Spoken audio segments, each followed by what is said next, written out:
Okay. Hello, everybody. Apologies. Some shit that I thought was working like it should be isn't, so I need to figure that out, but not right now. Is this like a Streamlabs problem No, specifically? no. This isn't a Streamlabs issue. So recently, and I'm not sure if you can tell by this in the quality of the audio for the stream, I got like a big, fat, expensive XLR microphone. Not one of those Shure ones, but something that's relatively good. I need to see how, like, I need to figure out how the fuck I sound, because I'm doing some, like, I have to do some audio, nonsense, just to make sure that I can actually hear him. And I just, You like, sound cause, good. like, there's a bit issue with, stream end, because there's, like, a bunch of, like, background audio noise. Stream end, because there's, like, a bunch of, like, background Yeah, I think like the only way you can even improve your audio more at this point is just to make a soundproof booth. Your audio more at this point is just to make a soundproof booth. Because I don't think you can get much better sounding than right now. No, it's just an issue of, like, what is it? So, I'm not actually sure how loud I am. I just need to, like, The problem is that there's just, like, a bunch of there's a bunch of background noise, and I want to make sure that, like, my, I gotta figure out how to get, like, some nice, like, noise suppression to show in the background end of my microphone. Otherwise, it's gonna, like, you're just gonna, like, hear shit sometimes, which is kind of annoying. But more than that, the audio software that I used to just kind of, like, handle stuff before was proprietary. So I can't use it anymore with my current microphone. So I need to find something else, so I'm doing this for right now. Why don't you just use OBS? No, like, remember, I was able to individually monitor the audio for Discord, the game, my web browser, all that shit with, like, one thing. OBS does not do that. I need to get a virtual audio cable to manage that stuff. I recommend Voicemeeter Banana. I'm using Voicemeeter Potato, actually. Because that actually, what is it? It lets me I thought it let me individually control the volumes for shit, but it's not working right now. Banana let me do that, so I don't know. So I just listened to stream. If you're wondering how you sound on stream, you sound fine to me. Okay, fair enough. I'm just gonna fucking turn off the noise suppression because I'm not actually sure how well that works, or if it makes me sound muddled or weird. I just have a hotkey that mutes me whenever I need to right now. But I'm just gonna work with that. Okay then, enough fucking around though. We came here today with the sole and express purpose of playing finishing Fata Morgana. Yes. Finding out what the fuck is going on.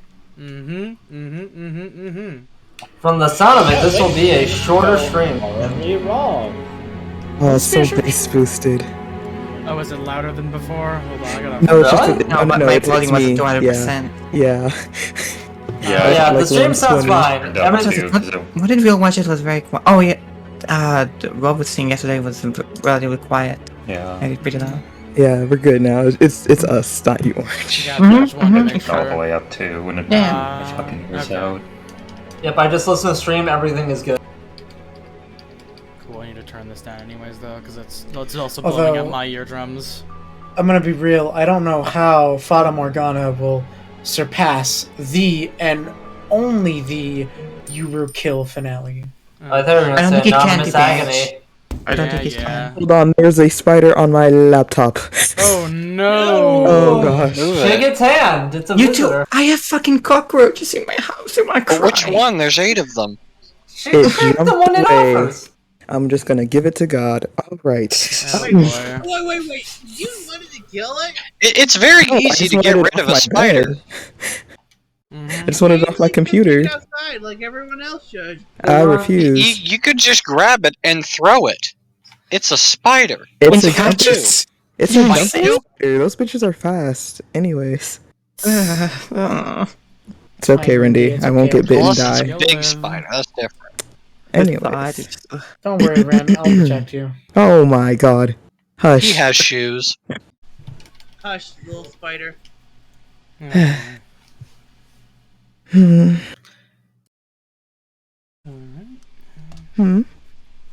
Is someone at the door? The flow of time was hazy within the mansion's walls. They had little way of telling whether it was night or day, preventing them from knowing exactly how much time had passed. The white-haired girl had made a habit of climbing the observation tower every so often to see whether the sun was up, which allowed her to approximate the time of day. Consequently, when she heard the knock at the door, she was not aware of just how deep the night was outside, that forest and beast alike lay quietly at rest. Oh right, the stores in the cellar are almost exhausted. It must be this month's delivery. Not thinking it was worth bothering Michelle over, she made her way out of her chambers and headed for the entrance. There had been a single knock, leading her to conclude that, as before, the servant had simply left the box outside the door. So without a second thought, she opened the door. And there she saw a strange, vagrant man standing in the moonlight. His clothes were tattered, his bearded face bony and emaciated.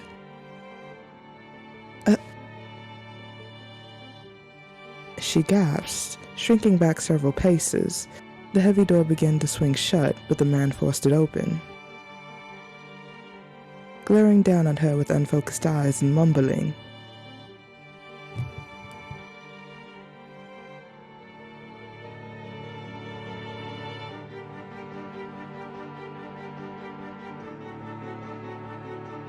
I the wish that grants people's wishes.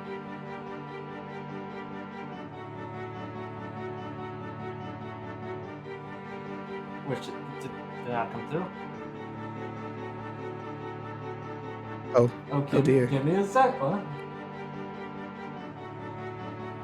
Right as I finish eating. Shit is freezing. Okay, we're good. We're good. We're good. Oh, never mind. No, we aren't. Oh no. This is the opposite of good. Literally, it seems to start moving at any time you say we're good. You know, he said I like a line. am in misery. Ain't nobody who can comfort. Oh God! Holy shit! Why is it so fucking loud? What happened? Oh my God! Whoa! Whoa! Whoa! Slow What just down, boy!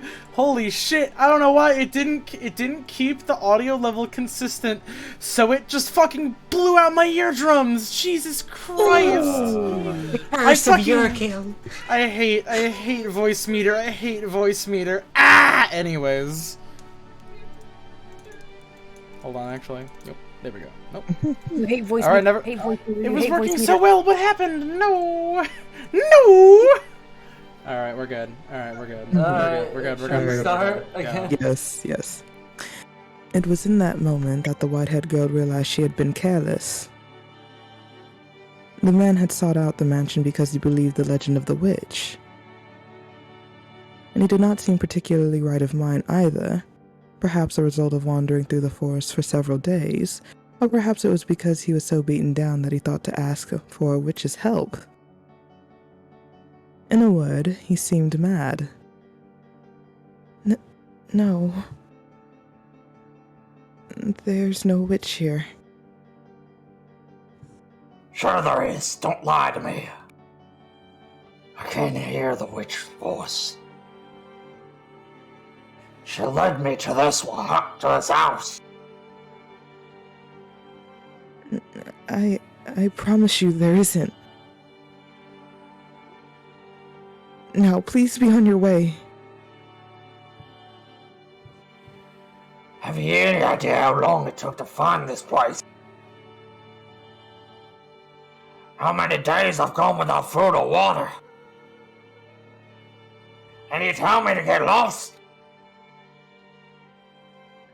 I don't know what you want from me. I'm happy to give you a little food, so please. Is there really no witch? There's no witch here. It's nothing but a legend. If she does exist, she doesn't live here. I see.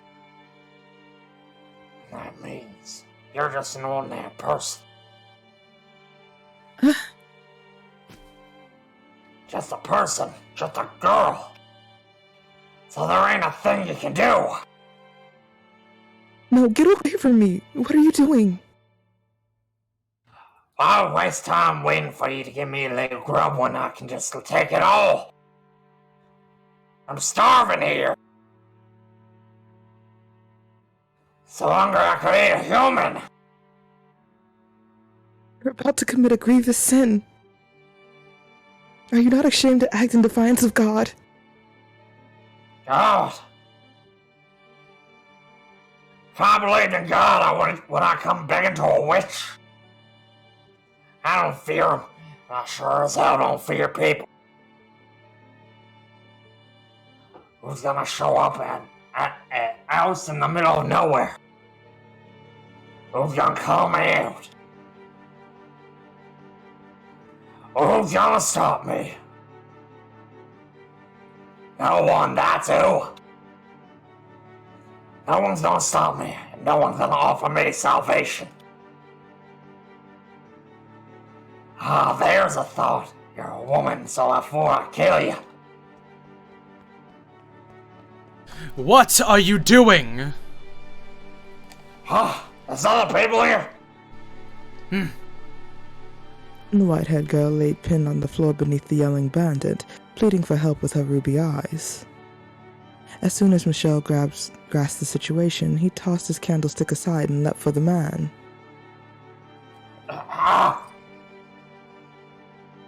The candlestick gave a sharp clang when it hit the floor. The impact extinguished the flame, bringing the mansion to near-perfect darkness. Something glinted in the bandit's hand, and then, without hesitation, he thrust it at Michelle.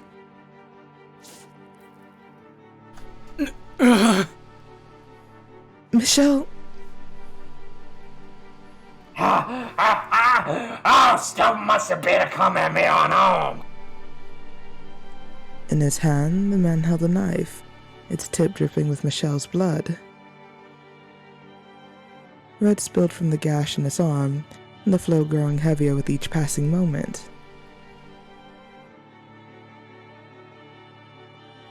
You're the only person here by the looks of it, eh? Perfect. I'll take you both out.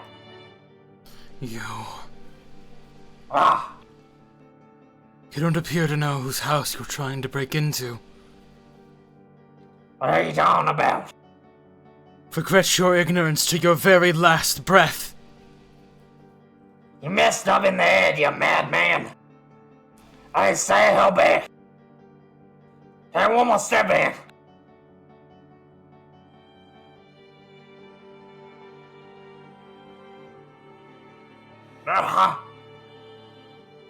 I inherited the witch's curse. Let go! Michelle clutched the man's face in one hand. The man raised his knife to strike back, but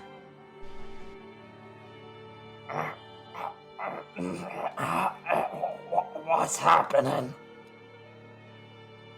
the strength drained from his fingers, the knife falling to the floor.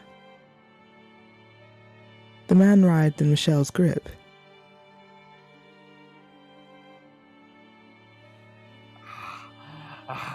My face! My face! I can't. Leave this place immediately, though you won't get far afflicted with my curse.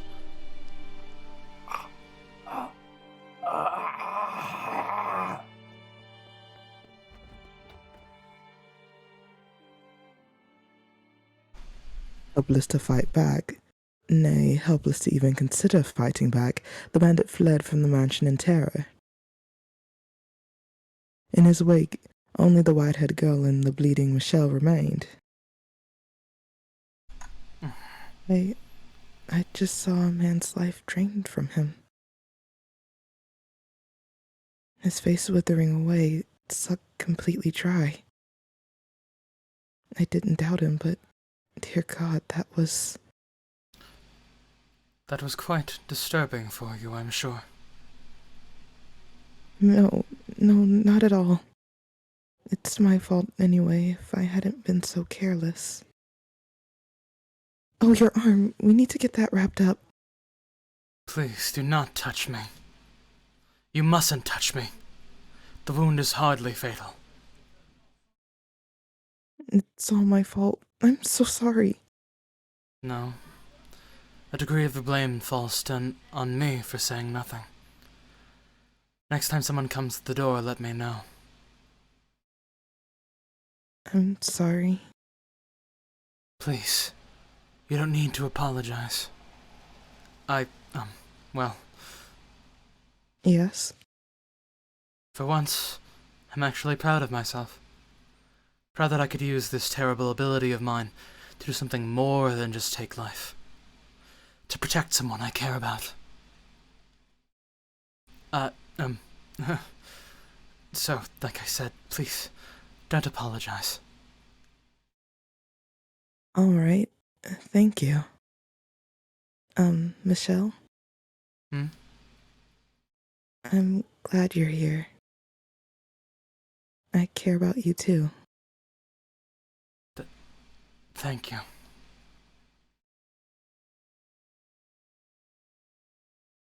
Had the flame of Michelle's candle not gone out when he threw it to the floor, he would have seen a heartfelt smile on the white-haired girl's face, and she would have seen a flush of red and an awkward smile on Michelle's normally blank face. He also might have seen a little glimmer on her cheek,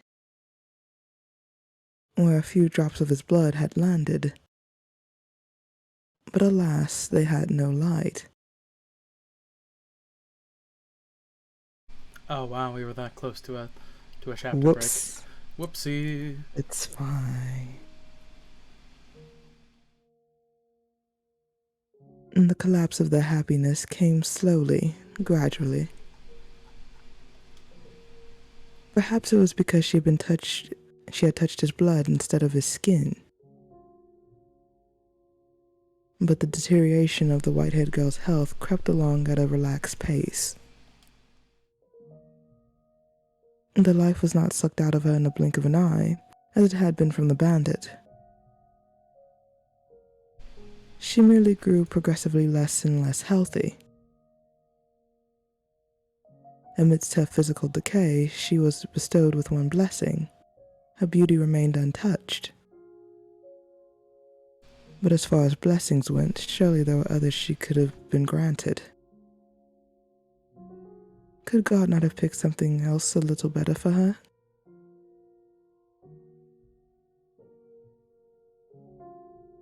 By the time the two of them realized what was happening, it was already too late. The white-haired girl had grown so weak she could hardly leave her bed.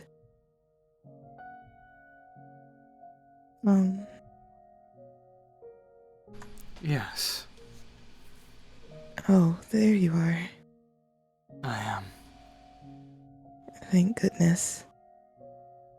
I can't see very well anymore. How could this happen? I thought I had saved you, but no. I did the exact opposite. Please, don't talk that way. You did save me that day. But you're on the cusp of death now, and it's all my fault. Because of this curse I bear. How? How could this happen? Why did this have to happen? What am I? Why was I given this body? Michelle, can I, ask you a favor? Go ahead. Stay with me, please. As much as you can, until the very end. I was going to do as much anyway. Thank you. I'm happy, Michelle. Happier than I have ever been. And I mean that. You didn't just save my life. You saved me. I've been saved. but only me. I wonder how I'll handle things when I'm gone. If only I hadn't opened the door that day. I wouldn't be leaving him all alone. And we could be happy together for even longer.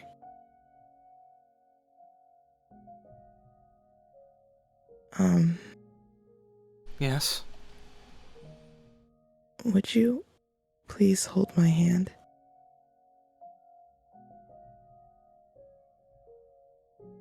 I think it's probably safe now.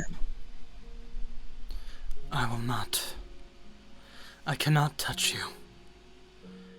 If I do, I might take what remains of your life. Take your beauty away. And force you to die hideous. I cannot touch you.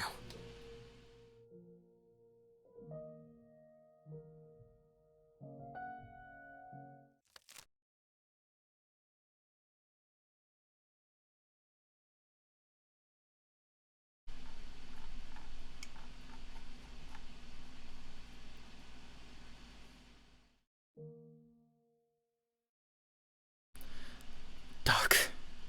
Dark. Dark. It's dark. How long has it been dark here? How long have I been in this darkness? It's so cold here. Freezing. Where could she have gone? Where could she? Giselle. Yes. Her smile shines so bright that it can cast away the darkness. I must take her hand. She's been calling for me for so long. Take her hand. But I'm cursed. That would kill her. No. This is all a lie.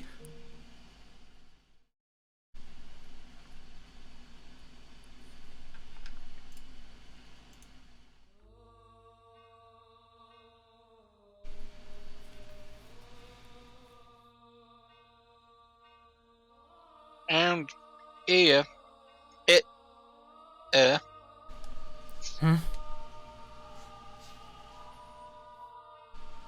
On his way back from the washroom several days later, Michelle heard muffled voices. Hey, got it? Ill. Good. He was having trouble making out what they were saying, but he could tell that it was several men, and they were outside the front door.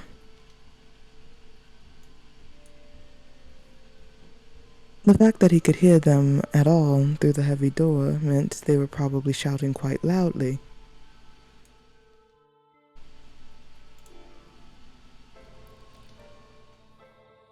An indescribable sense of uneasiness came over him. Dread. He drew nearer to the door and focused on the voices on the other side.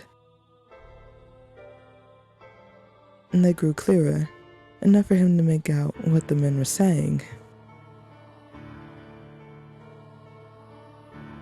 Everything's in place. We're ready to kill this witch now. This is definitely the place. That half-dead bandit says she was in this mansion. Listen well, no matter what we find in there, we kill it. It could be a child for all I care. That doesn't change anything. Kill the witch. Kill the witch! Kill the... Oh, sorry, I thought it was... Kill the witch! What he heard beyond the door was a group of men shouting for the death of the witch. In that moment, Michelle regretted his decision to let the bandit go free and not watch over him until the moment of his demise. He must have made his way down to the village in search of help, where he revealed that he had found what he had found at the mansion. Damn it! But it was too late. Regret would solve nothing. He could neither stop the villagers from raiding the house, nor could he stop the white-haired girl from dying to the effects of his curse. He was helpless to do anything. The gears of his fate had locked him onto a path of tragedy, and were turning restlessly onwards. The men had begun trying to break down the door with what sounded like a battering ram. While the first strikes was not enough to breach the barrier, it was still quite powerful. He was certain it would not hold for long. Michelle's mind raced. Was there anything he could do about this predicament? How could he escape from the corner he had been backed into? Despite his possessing inhuman powers, he would be powerless against a full mob of adult men. The villagers almost certainly came armed as well. Michelle? A weak voice came from behind him. Aghast, he spun around to find the white-haired girl stumbling towards him. She breathed heavily, leaning against columns for support. What are you doing out here? You only worsen your condition by exerting yourself. I had a sinking feeling, and I heard noises on my way here. It seems that I have brought all my misfortune upon you. Don't say that! If I hadn't come here, this never would have happened. You never would have been in any danger. Please, Michelle, hand me over to the men outside. Absolutely not. I will do no such thing. And they're here for the witch, aren't they? I'm guessing they're the same people who were chasing me before. The village had a poor harvest this year, I hear.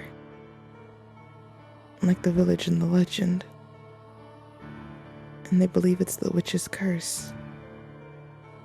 But you're not a witch! And they need someone to fill the role, though. So please, hand me over. And then escape on your own.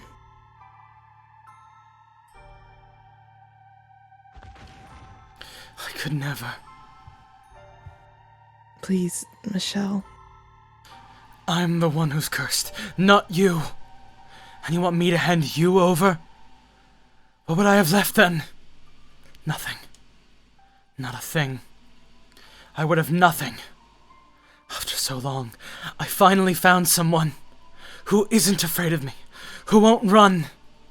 I have no interest in a world that would take you away from me, make me live alone once more. To hell with such a world. Michelle.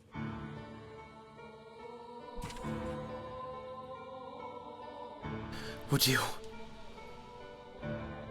be willing to die with me?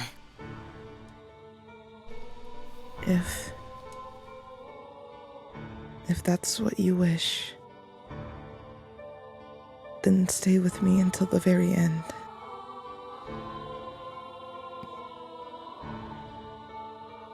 I probably wanted to hear that just as much as him. No, not probably. I did. I wanted to have someone at my side as much as him. It's so lonely not having anyone. To live alone, to die alone.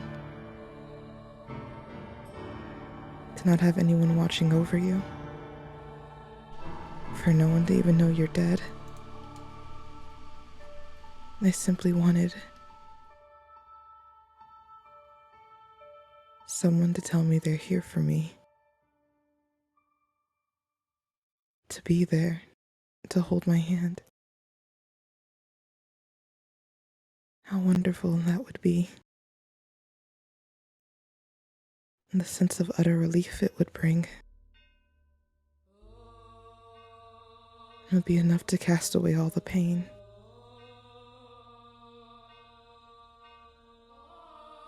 It'll allow me to accept all our suffering.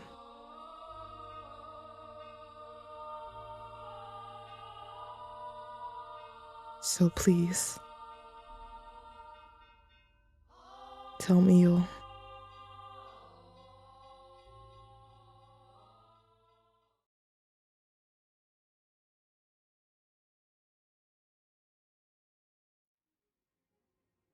Michelle and the white-haired girl chose to spend their final moments at the top of the observation tower. They could hear the crash of the battering ram against the door, the shouts of the men, and their stomping feet. But despite all that, the ray of light shining through the little window was as beautiful as always. The room's air of serenity remained unimpeached. After the long climb to the top, the white-haired girl was terribly out of breath. Michelle considered several times offering her his hand, but the possibility of doing so might rob her of her last scraps of life. But doing that might rob her of her last scraps of life stayed his hand. It sounds like they broke down the door. I'm glad we made it up here when we did. I'm so sorry for asking this of you. Don't be. I would have chosen here for my final moments as well. This is the one place in this mansion, with any sunlight. The one place I can get a good look at you. Thank you.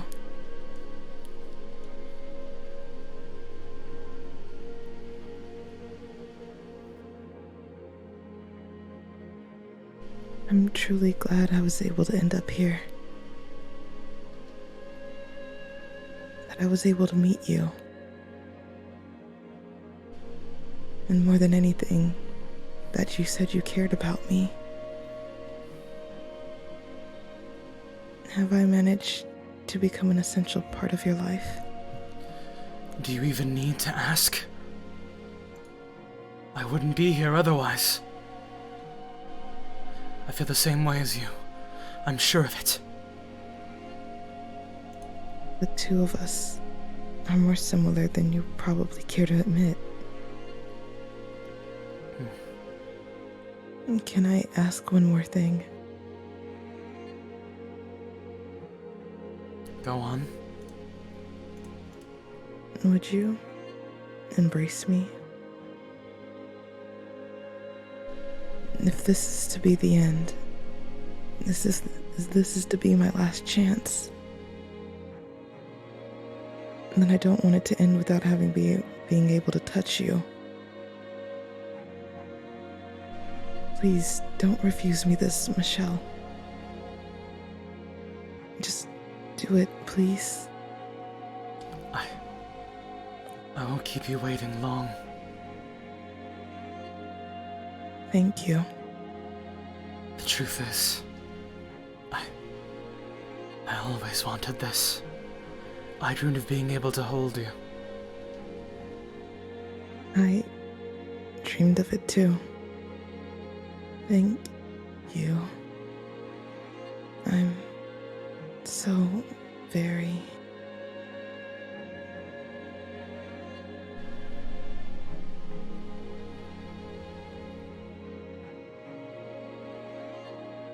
She's still so beautiful. What a cruel joke. Could you not have given us some other miracle? One that would allow us both to survive?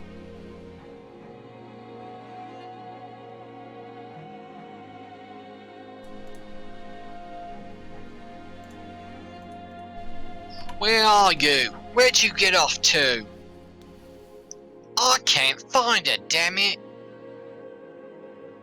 Hey, there's some stairs over there. They lit up. Or lead up, fuck. Beneath the single ray of light, the white-haired girl lay completely still. Not even a frail sigh escaped her closed lips. She still remained as gorgeous as ever.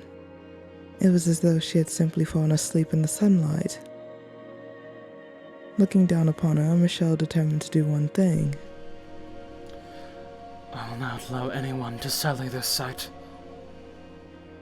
He gave a fleeting glance back at her pristine corpse, then opened the door and stepped through it alone. He would protect that room where she lay.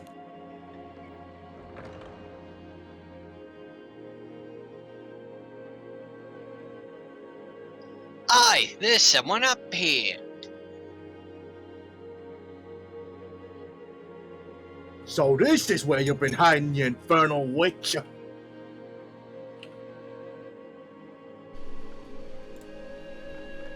Wait, that's not the girl. The rankest sound of their footsteps rang up from below. Shortly thereafter, the men themselves came into view. As he had expected, they were heavily armed. He glowered at the men, then sucked in a deep breath and shouted at the top of his lungs. I am the witch you seek. I have inherited her curse, and it is I who brings calamity upon you.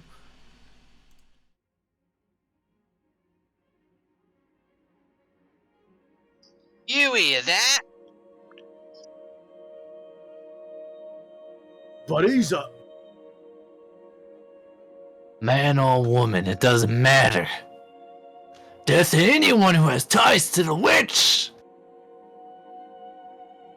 Cleanse the earth of all impurity. Kill him! Kill him! Kill him! Shell did not flinch at the sight of the men. He stood unyielding between them and the door. He did not flinch when they raised their weapons against him, nor when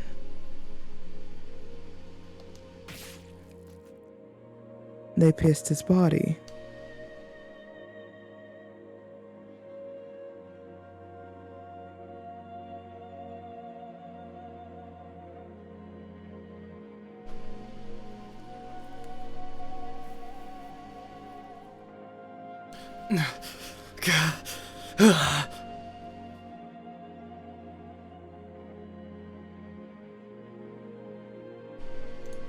Die and take your curse with you. I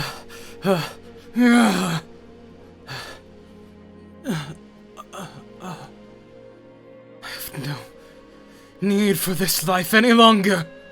It's all yours. I am cursed to kill even that which I was to protect.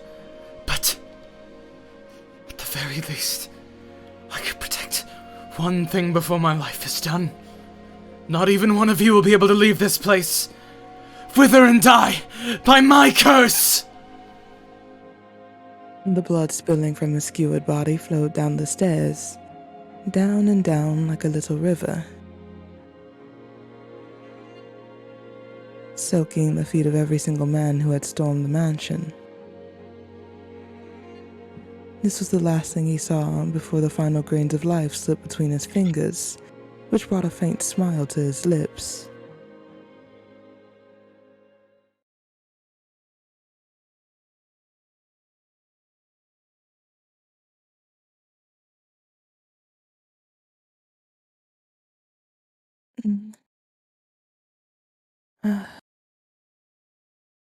Neither of them had expected what happened next, though, for God has a most twisted sense of humor. The white-haired girl had not miraculously passed away without being robbed of her beauty. Why am I still alive? She had rather not passed away at all. Quite cruel of him, was it not?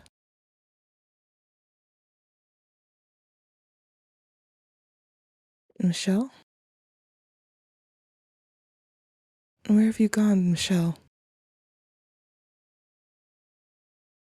Michelle. Mm.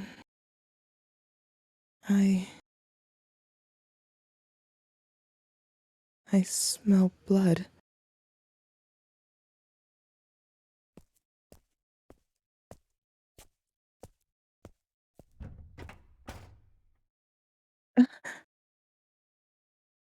For, had he allowed her to die, she would not have been made to witness the scene that awaited her. No, no. And I'm sure you know just what it was she laid eyes upon in that moment.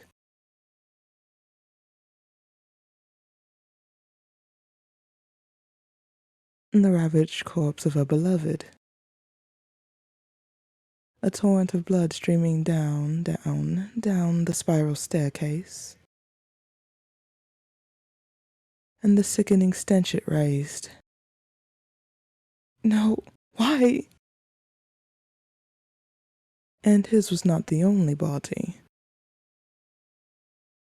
The villagers who had assaulted the mansion had been subjected to his curse. The life drained from their withered shells. Why did this? Michelle, why? Why am I the only one still alive? That is a question I cannot answer either. Perhaps his curse did not affect those he loved. As terribly cruel as that might be, I cannot say. Why, you said we would go together. A world without you has no meaning. Had she actually expended her life there in the room at the top of the tower, perhaps this tale could have had a happy ending. She would have at least been able to have the man she loved at her side until her very last moments upon this earth. But that was not what had transpired.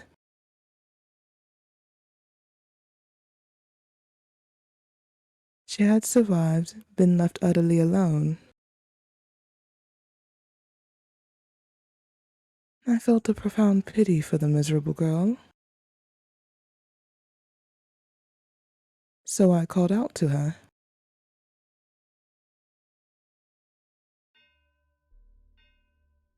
Would you like to see him once more? What?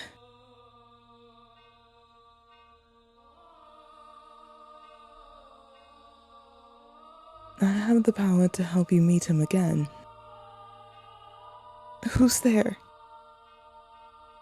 Where are you? You know what they call this mansion. So who do you suppose remains on these grounds? No way. You're from the legend. You actually exist. Now I asked you a simple question. Would you like to see him again?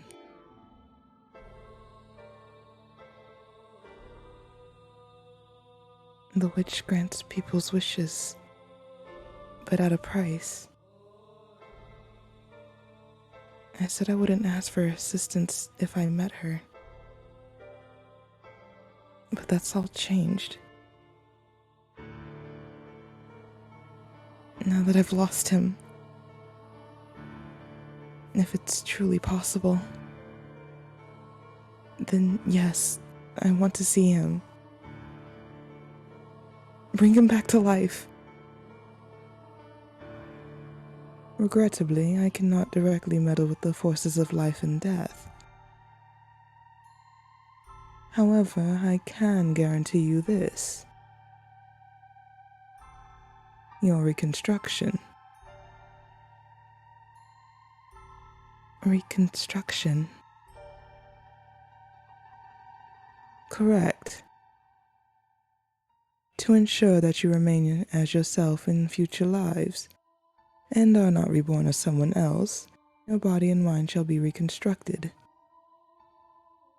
as shall his. If you sincerely wish to reunite with one another, if you genuinely need each other in your lives, you will eventually meet again. All I can promise you is eternal reconstruction. What you make of it is up to you.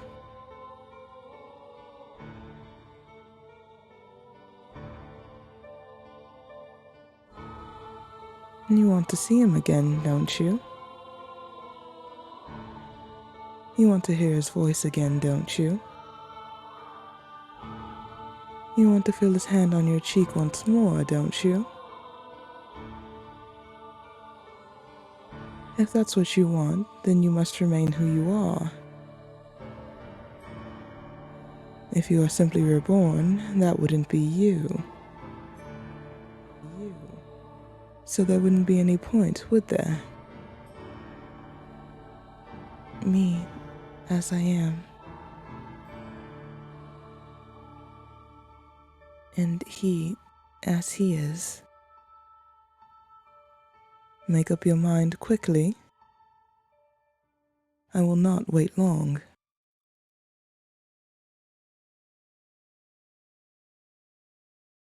I want to see him again.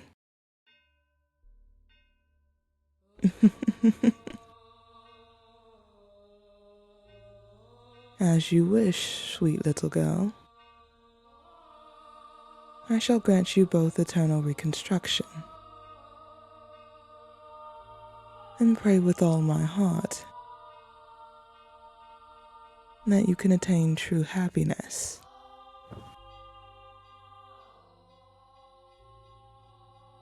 Shortly thereafter, the white-haired girl took her own life.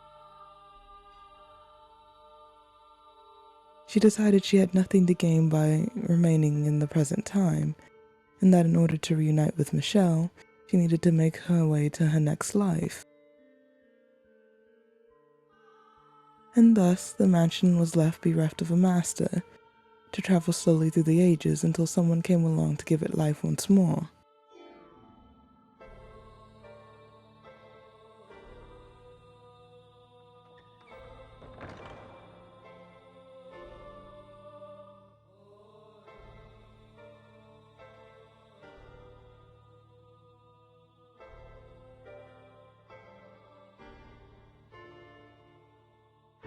But an unfathomable amount of time has passed, and the two have still yet to reunite.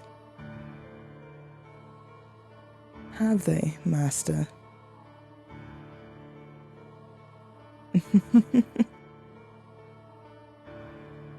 You know now who you are, do you not? You remember everything now, do you not? You were present in every single era. The reason for which is as I described in the previous tale. Because you yearn to be reunited with someone. But that person never showed up, in any era. And poor sweet you, having no memory of any of that. Live those lives with other men.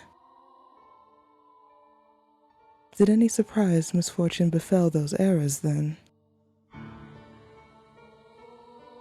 The door swung closed. Rather than outside, you and the maid were inside the dull, monochrome room at the top of the observation tower. The awe-inspiring ray of light shone not through the lone window high upon the stone wall. Wrapped in a curious, impenetrable darkness, you both stood alone in the room. The maid wore a gentle, but brittly cold smile as she looked straight at you. It is not your fault misfortune befell you. The only force to blame is that poor is that... The only force to blame for that is fate. You were always so kind, so pure of heart. You had boundless trust for others and the goodness of people. You were the very image of all that is right. There is no greater misfortune than someone as pure and beautiful as you, being mercilessly thrown into the grinding gears of tragedy again and again. I still pity you for everything you had to go through. You poor, poor soul. You must be utterly exhausted. Constantly betrayed, a man you waiting for never appearing. After so long, your spirit wore down to the bone. You lost any and all awareness of who you even were. Who are you hoping to find wandering into this illusory mansion, cut off from the real world? You and I are the only ones here. The man you seek is nowhere to be found. Have you still not figured it out? Then allow me to tell you everything. I am the cursed witch, Morgana, who haunts this mansion. And you are the tragic plaything of fate, the white-haired girl named Giselle. Did my calling you master confuse you? If so, then I apologize. My habit of calling the master, or mistress of the house master, is quite deeply ingrained.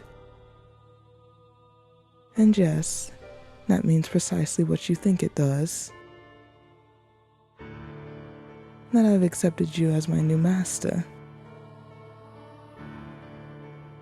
That I wish for you to remain here. To stay with me. So let us put an end to this journey. Do not worry, there is nothing to fear. We are simply going to step outside the river of time. Nothing unpleasant will ever happen to you again. I will be here with you for all eternity, and I will give you my utmost care. You will not have to wait for anyone. Forget about him, the man you once sought.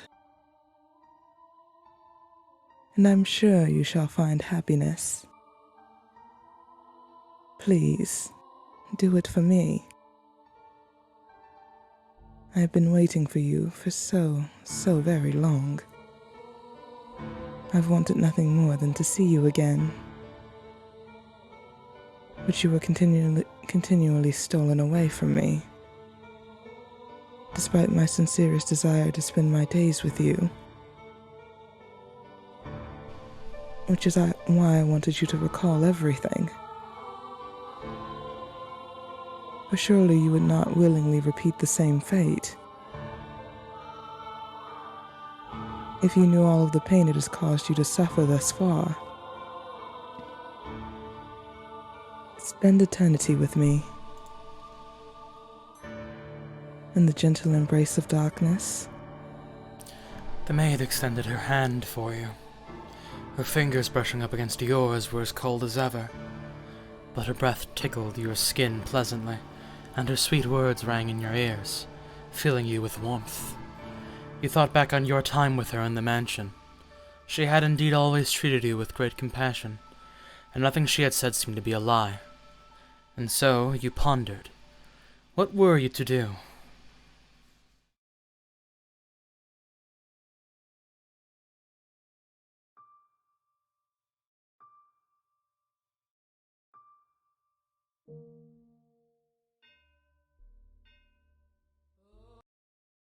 Something seemed off. Not only with the story she had just told, with her, and with you, yourself, assuming everything she had said was the truth.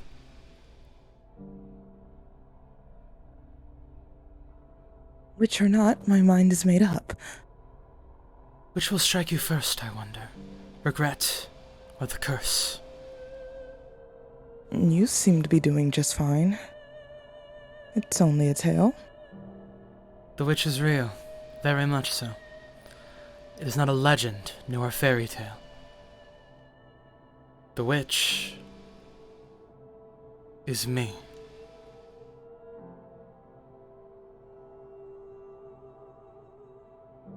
That's right. It wasn't the white-haired girl who claimed to be the witch. And that wasn't all.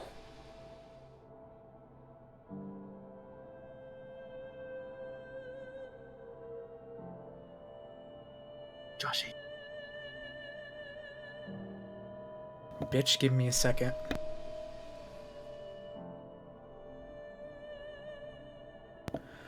Or do you mean to reclaim your old self no matter what the cost? If you do, if you're sincerely prepared to do that, then be wary of the tale that comes up next. Any tragedy that seems too beautiful to be real is precisely that. A fabrication.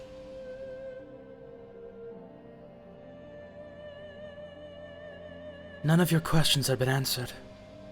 You still didn't know who the painting was, or what had taken place so long ago that caused the mansion to summon people to it. You didn't even know who you were, for that matter. There was still more to be done. You had to find the truth. You needed to find someone. That much was certain. But was the story the maid had told correct about whom? And if it was,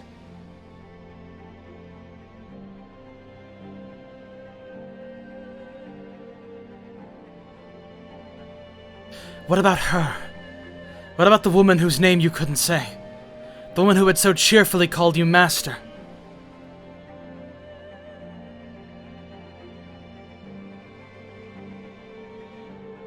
We agreed that we would live together, not just in the same house. So we've got plenty of time to add more to the list. And I hope you can make your own list about me too. This is just the beginning, after all. We've got a long, long time ahead of us. Plenty enough to get to know each other, no?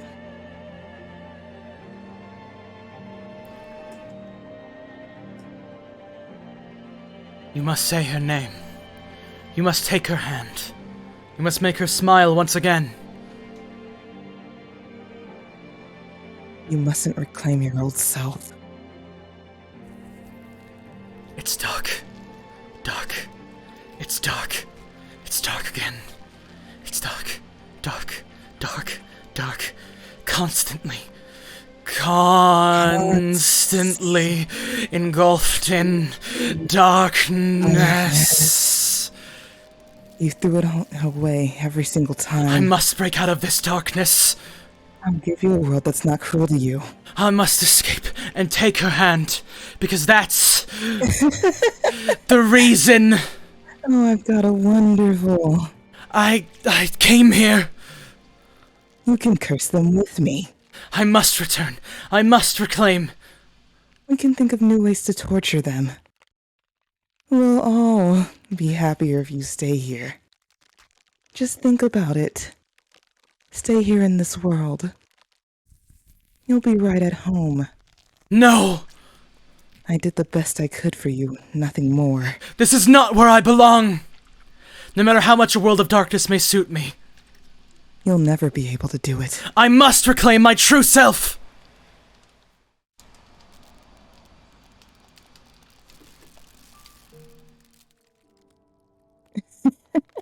This is brilliant. Do you have any idea how terrible the decision that is? Do you have any idea why I fabricated that story? It was all for you. So stay here. Stay right where you are. The darkness suits you better.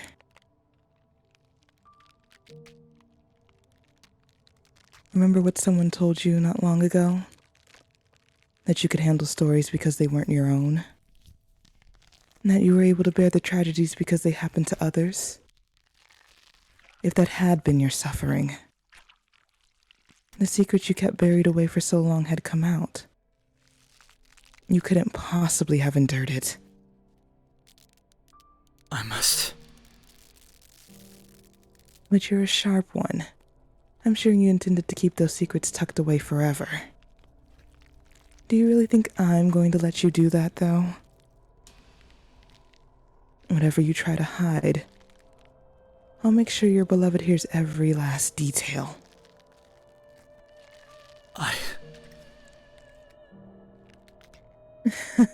How foolish can you be?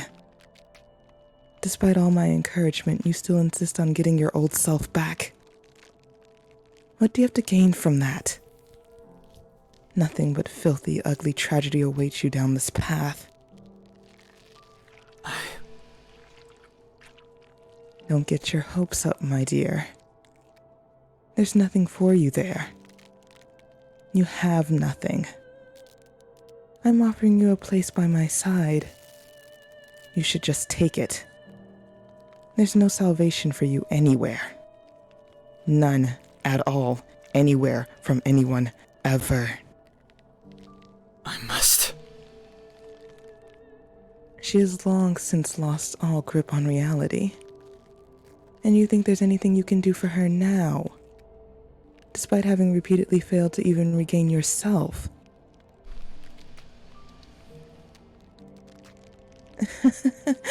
Well, I suppose if you're going to be stubborn, as much as I don't want to, I'll have to place a curse on your soul.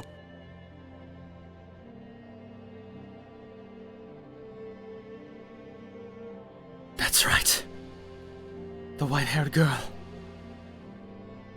was never at the mansion.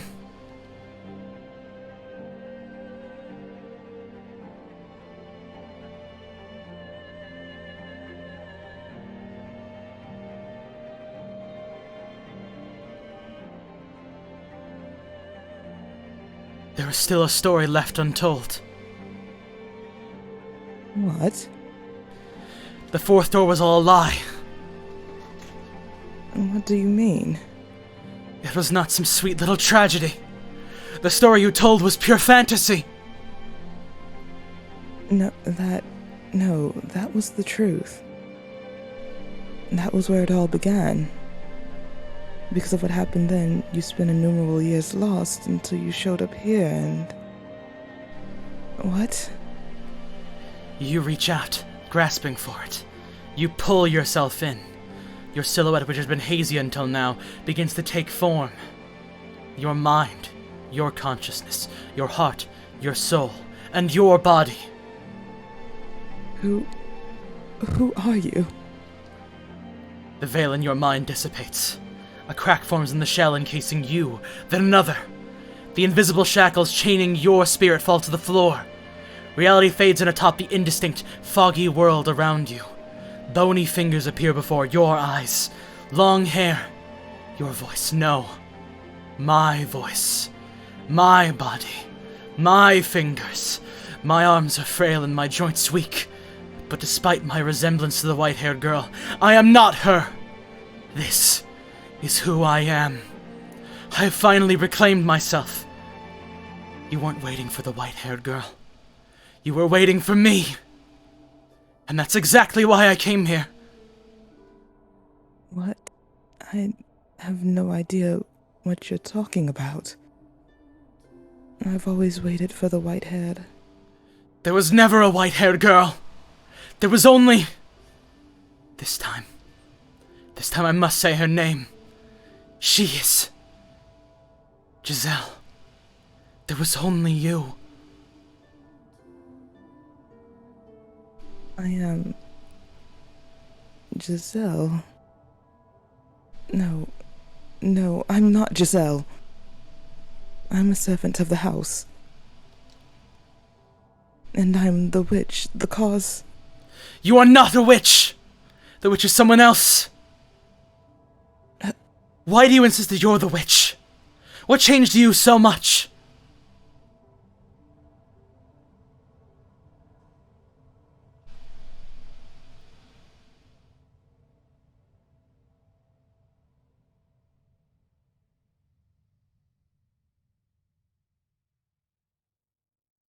shadowy figure in the master bedroom. That was her. A glimpse into her past. I'm sure this is Giselle, but why is she so different? What happened to the spark she used to have? Where did the light she once shone upon the world go? I have to remember. I must remember. This cannot end until I have. This is no longer a story. No. What I need to face is my past. And her heart. She was not even present in the story that she made up. Everything about it had been changed. The past I lived and the wounds she bore were more grounded in harsh reality, not wrapped in a film of fairy tale magic. That was the final tale, and it was all true. That's how it happened. It was a bittersweet story. No. How can you not see this? Yes, it was a beautiful tragedy. But was there even a scrap of humanity in it? Behind the 3 preceding doors there had been a constant thread of ugliness and conflicting motivations. But there was hardly a trace of that behind the 4th door. The characters felt like nothing more than characters. Is that what you want to turn into? Is that what you want our history to become? History. Our... But I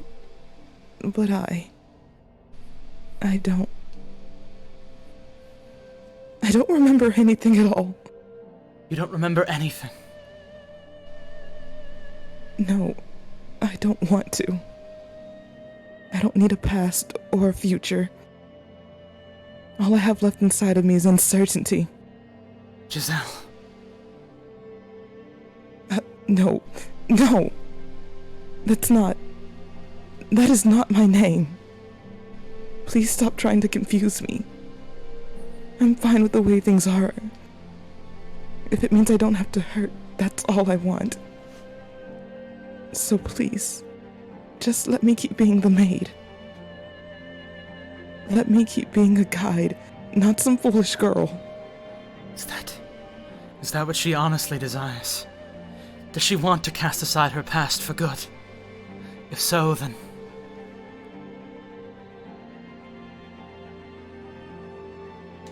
Not remembering isn't an option. No matter what she says, I know I'm right. And if she doesn't reclaim her old self, I'll never get to hear her say my name again. I know I'm being selfish here, but I can't do that. If you're afraid of what you might find, we can remember together. I haven't gotten everything back yet myself. So let's open the real door. Together. There are no other doors to open. But there is. One that can only open by our hands. Because it exists between the two of us. Not a door with a physical form. But the door to your heart. The door to... I grasp her unnaturally cold hand. A hand that once ago, long ago, once had warmth.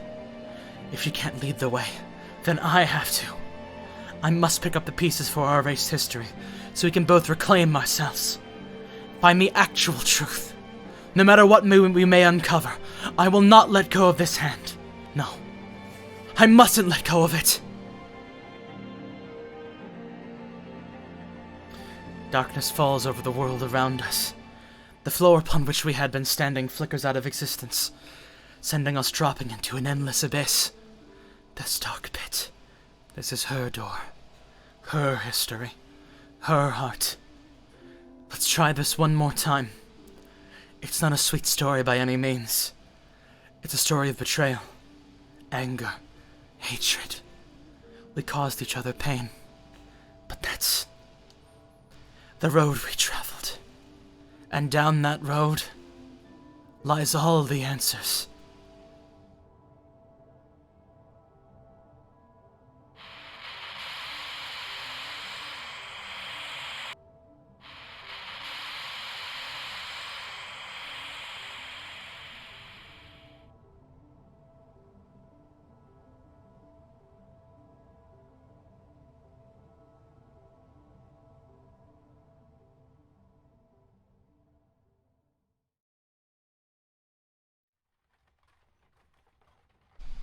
It had been several days since I left the capital, and I could still see it when I closed my eyes.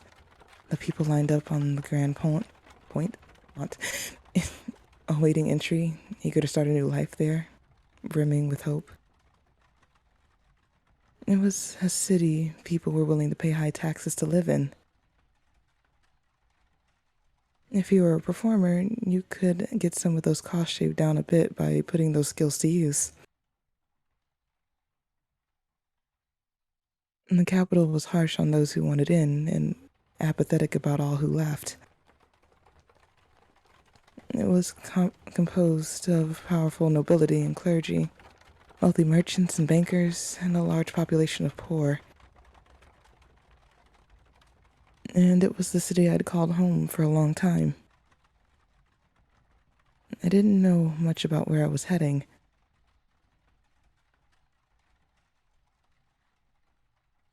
It's getting foggy.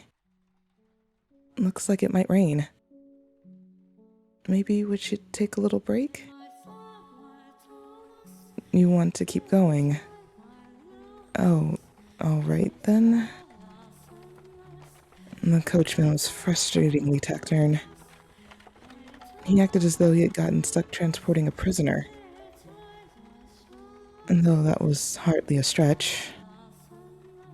From his point of view, I was nothing more than a criminal. Even the times he would acknowledge I had said anything, he made no effort to hide the scorn in his eyes. To pretend he didn't regret ever taking this job. And I would just fall silent again. And the road was gradually getting narrower. We had long since left the paved city roads behind, and were now traveling along a couple worn-down groves in the forest. How did I end up here? Why was I being subjected to this? I was done thinking about it. The more I thought of it, the less fair it seemed. The more I remembered, the worse it hurt. All I could do anymore was close my eyes and weather the storm.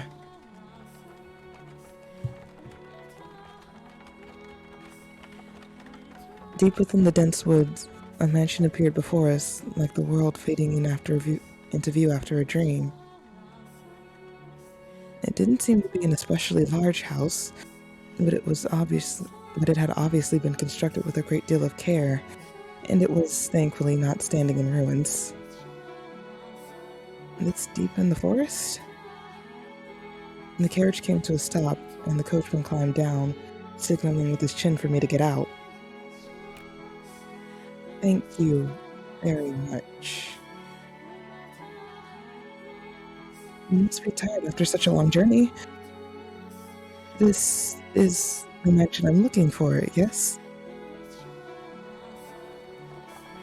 But the driver didn't even acknowledge me, getting back onto the carriage and setting off into the forest. He seemed to want to go as far away from here as quickly as possible. He could have said something. Oh well. And that was all I could say anyway. Oh well. I couldn't blame anyone for my being here, or for his wanting to get out. I should get going, I guess. Getting a better look at it, the house's windows were, strangely enough, all shuttered. It was probably dark as pitch inside. Does no one live here? But if that's the case, then why was I? I placed my hand on the front door. It's such a big door. What if I couldn't get in? I had no idea what else there was in the area. If the door didn't open, then I would die out here in the forest. I've come to accept much, but I was not ready to forfeit my life yet. Please open.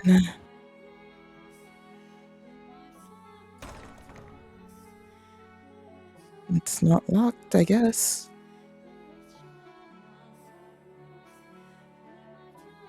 The door was heavy, and though it seemed to protest my attempts to enter, it still opened much easier than I was expecting. I was worried over nothing. Looking in, I got the strangest impression that light was being swallowed up into the mansion steps. Rather than going inside, it felt as though I was about to step outside of the boundaries of this world. When I closed the door, it was so dark I couldn't even tell where I was walking. I wonder if the window's open. Though I managed to fumble my way over to a window, it was tightly shuttered, and the shutters caked with rust. I was probably not getting it open without a fight. Darn, not a hint of light. I couldn't see my hand waving in front of my face. It felt as though the floor would fall out from under me and I would sink into eternal darkness if I didn't watch my step. Fighting back that fear, I slowly walked forward, tracing the wall with my hand. And there was a door at the end of a long corridor. I pulled it open, and a wisp of bone-chilling air brushed past me. It was too dark to see anything, but I could feel something different present in this area than the rest of the house. Uneasiness gripped me. Hello? Is anyone there? Please don't tell me it's actually abandoned. And I suppose I can't know without looking around a bit more. My voice simply disappeared into the void. No response. As I pushed forward through the freezing air, for a split second, I spotted a shimmer of light. Squinting my eyes, I was able to make out a large window. Unlike the others, it wasn't shuttered. What do we have here? Drapes. I see a little light beyond. My chances were slim, I imagine, but if there was even a slight possibility of getting some light in here, it was worth a shot. So I pulled open the drapes.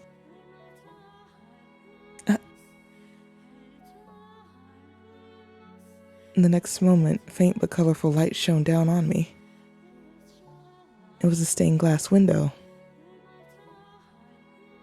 From beyond the glass, I could hear the subtle pitter-patter of rain. It had finally started, it seemed. The different colors of light blended into a milky white, dim but wondrous. It's so pretty.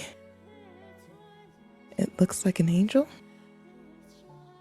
Why would someone cover this up? It's beautiful. With a little more light, it'd be. Please do not touch the drapes. Or the windows. Suddenly, I heard a voice, and I could sense someone else in the room. The man's voice was emotionless, neither deep nor high. Before long, he came into view, illuminated by a dull orange candlelight.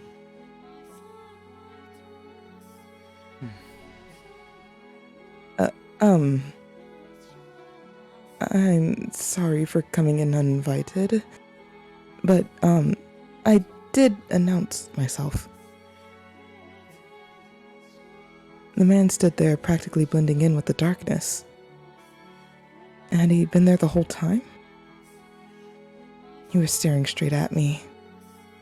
His gaze wavered slightly, but not enough for me to read anything into it. Then again, I could hardly make out any detail under the light of a single candle. This is, your mansion. It is. Thank goodness. I was afraid it was deserted. I suspect you would have preferred it if the house were abandoned. Oh, not at all. I would be scared to death staying in this dark mansion all by myself. I'm sorry. No ill will intended. But I do think it could do with some light. That way you could see where you were walking. And I'm sure this room would look splendid illuminated. Not necessary. I make do perfectly well as things are. How can you see when it's so dark? I have an abundance of candles and oils for lamps. I'm not in want of means of creating light. It is not your place to criticize my lifestyle. If you need light, you are free to leave. If you are in need of money, help yourself to some of the furniture. There's a village not far from here.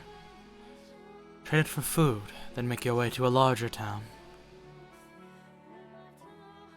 I'm no longer able to freely return to the city.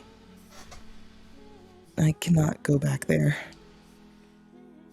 Please, don't chase me out. I see. Then do you ask this of me, aware of how people refer to this mansion? They say that a witch lives here. Not merely a witch. A cursed witch. If you remain here, you too shall likely suffer your own destruction. You're worried for my well-being. Witch or not, my mind is made up. I was sent to this cursed witch's mansion to atone for my transgressions back in the city. It didn't matter what lived here, I had no choice. Which will strike you first, I wonder? Regret or the curse? You seem to be doing just fine. It's only a tale. The witch is real. Very much so. It is not a legend, nor a fairy tale. The witch... The witch's name was Morgana. is me.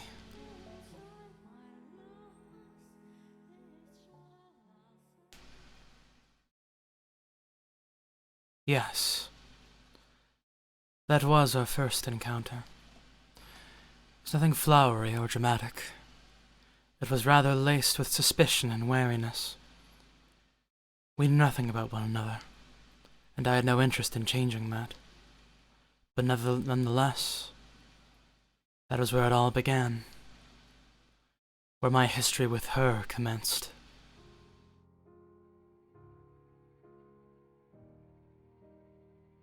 The woman had jade eyes. Open wide, they glimmered like jewels in the light shining through the stained glass window. She seemed to be at a loss for words. I wasn't lying, per se. The rumor said a witch lived in this house, and I was the only one who filled that criteria. Thus, said rumors could be interpreted to be talking about me. After staring at me dumbfounded for a few moments, the woman suddenly burst into laughter. Oh, wow.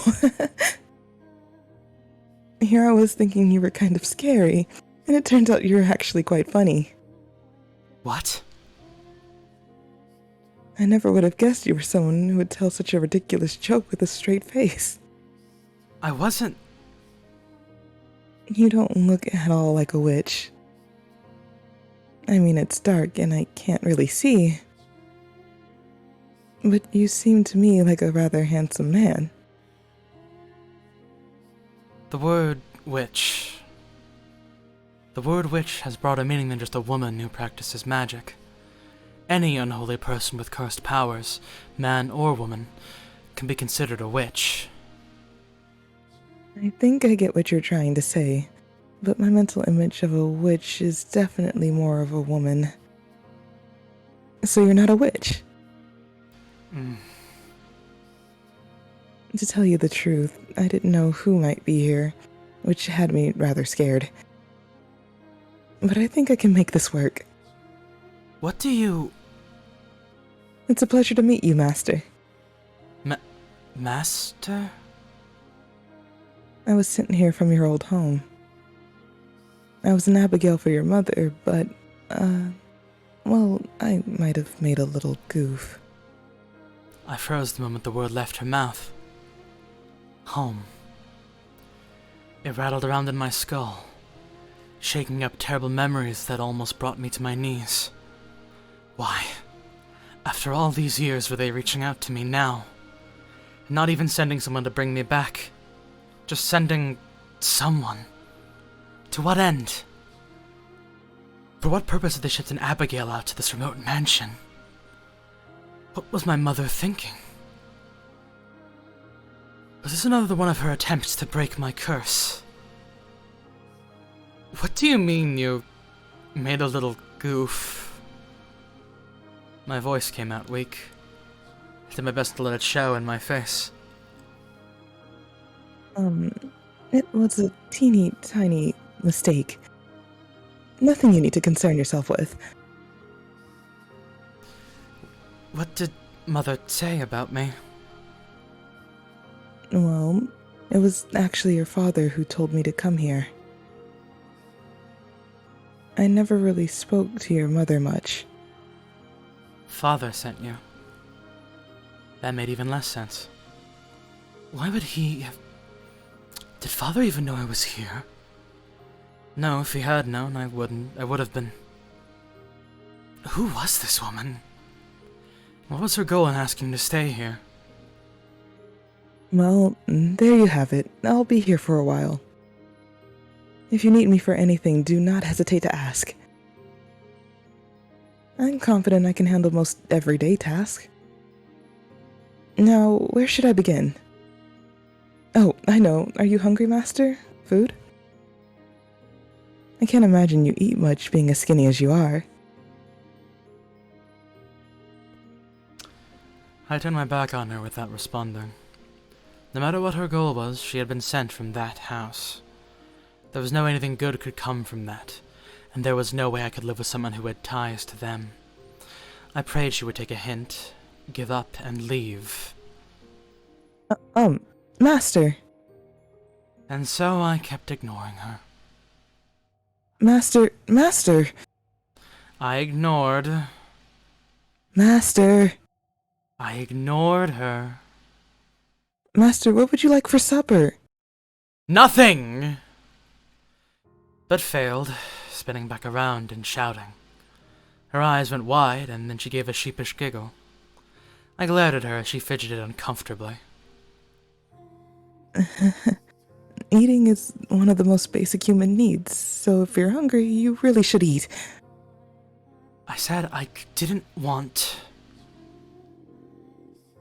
What was that sound? Must you ask? It's not a very polite thing to ask a lady, you know. Huh? You know. It was a long trip, and all I had to eat on the road was dried fruit. I felt like I was some kind of animal. So, what I'm trying to say is that I'm hungry. That wasn't the sound of her stomach growling, was it? The lightning had struck in the distance. And would like some supper. The kitchen's at the far end of the hall on the first floor. There's food in the cellar. Help yourself to any of it. Thank you so much. I honestly feel like I haven't eaten in days and I'm about to die of starvation. Oh, and I shouldn't need any help finding it. I plan on exploring the house anyway. It's rather exciting being in a new place.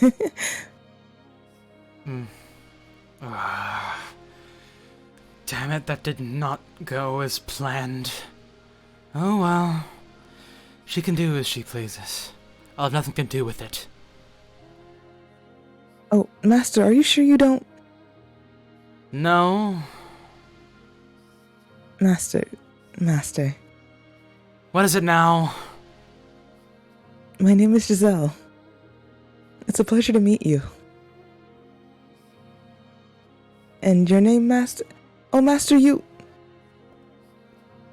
I actually left the room that time, making my way back to my chambers. At some point I would seriously have to chase her out. especially considering she had come from that house. But regardless, I was not terribly fond of her.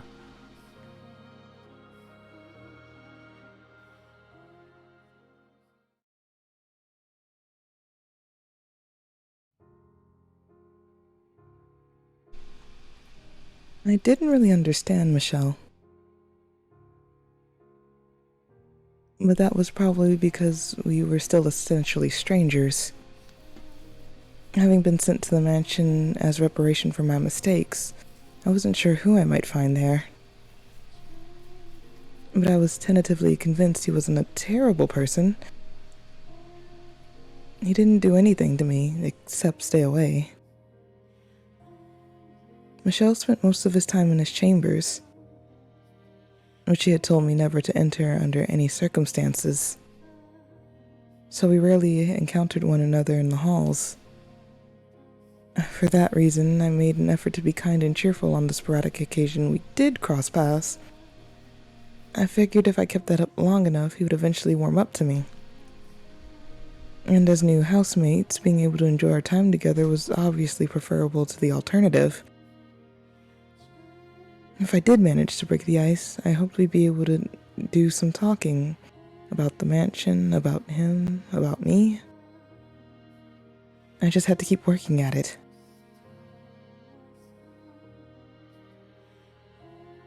Michelle didn't need me to take care of him.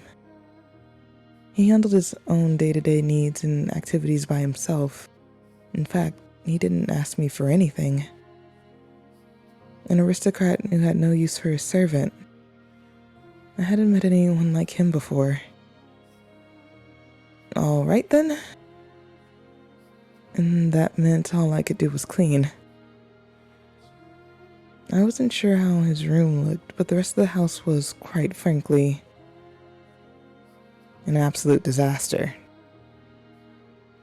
The dust was so heavy it was obviously it hadn't been touched in years.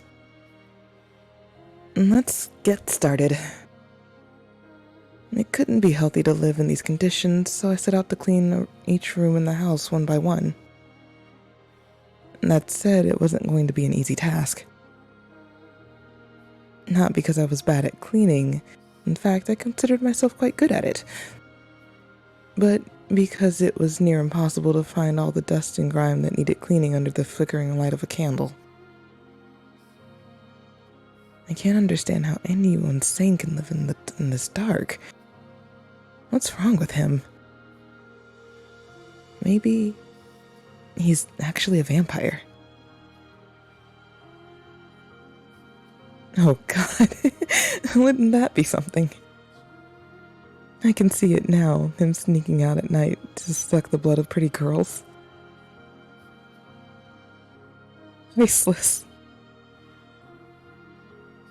That means I'm in trouble. Look at me, this one-woman comedy show here. Yep. If I am able to get him to warm up to me, though, maybe that'll give me a little more room to make some changes. Like opening some windows.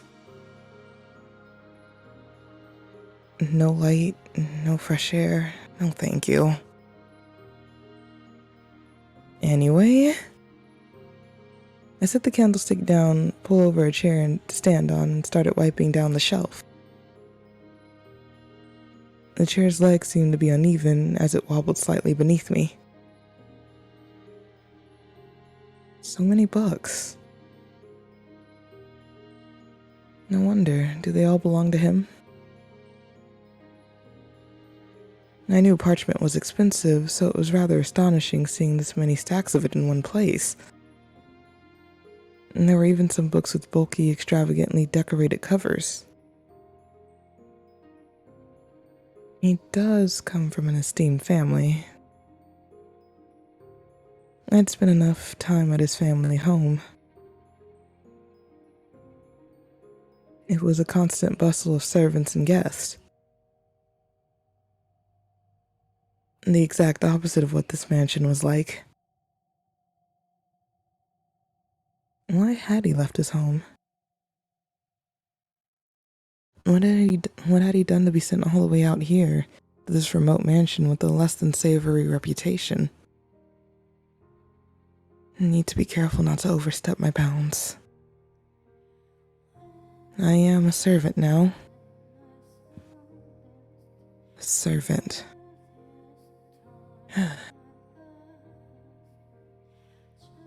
When once the thought had crossed my mind, I couldn't get it out. I always had a bad tendency to chase my curiosities as soon as they struck, pushing to scratch the itch no matter how much my actions annoyed others. I couldn't do that here, though. I was simply a servant, and if I got on Michelle's bad side, I risked getting thrown out. I wonder what kind of books he's got in here. So I attempted to distract myself. I grabbed one of the books and attempted to pull it out. What? But the strings binding the parchment must have gotten tangled in the back. What? Whoa! Because the books on either side tilted back with it. Ah! And then the entire row came crashing down on top of me. Ow. Oh, for cripe's sakes! I had fallen off the chair, and a downpour of books was still coming down on me. A mountain of dust with it. Seriously?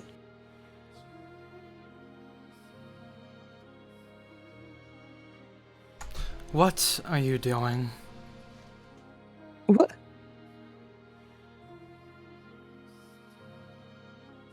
Suddenly, Michelle was there, looking down on me from a little ways away. There was, as usual, not much I could read from his expression, but I could hear a vague trace of exasperation in his voice. I was doing some cleaning and... Impressive work. I'm usually better than this. It's just so dark. Mistakes should be expected. I really think we should open some windows, Master. Get some light, get some air flowing through here. I never asked you to clean anything. You did this entirely yourself. But there's so much dust. It can't be good for you. I am perfectly healthy. I don't see the problem. Had he even seen himself? No way someone that skinny was perfectly healthy. You look like you have something to say. He can make out my face in this darkness? You know. I want it to be useful, and cleaning is about all I can do here, so, you know. I was sensing something else, but alright. He let out a sigh, step over towards the pile of books, and then reached his hand down for me. I suddenly felt a pang of embarrassment about the fact that I was still splayed out on the floor. But I raised my hand up to take his, only for him to pick up a book instead.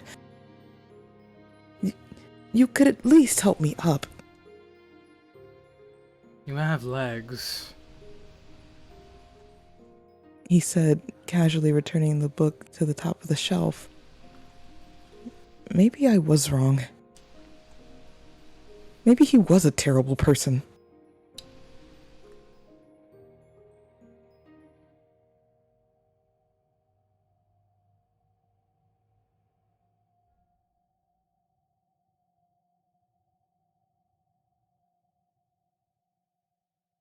So, Master, are all these books yours? Giselle asked, not a trace of remorse visible on her face, despite having made a mess of the room she was supposedly trying to clean. I gave a curt nod. Really? That's impressive. Must have been hard work getting all of them in here, huh? There's gotta be 100 books here. You could fill a whole carriage at least. It's like you've got your own personal library. She had been pouting only a few moments earlier, but her smile was back in short order. Her jade eyes were like little balls of curiosity, glittering in the faint candlelight. I was not particularly fond of overly expressive, rather, overly curious women.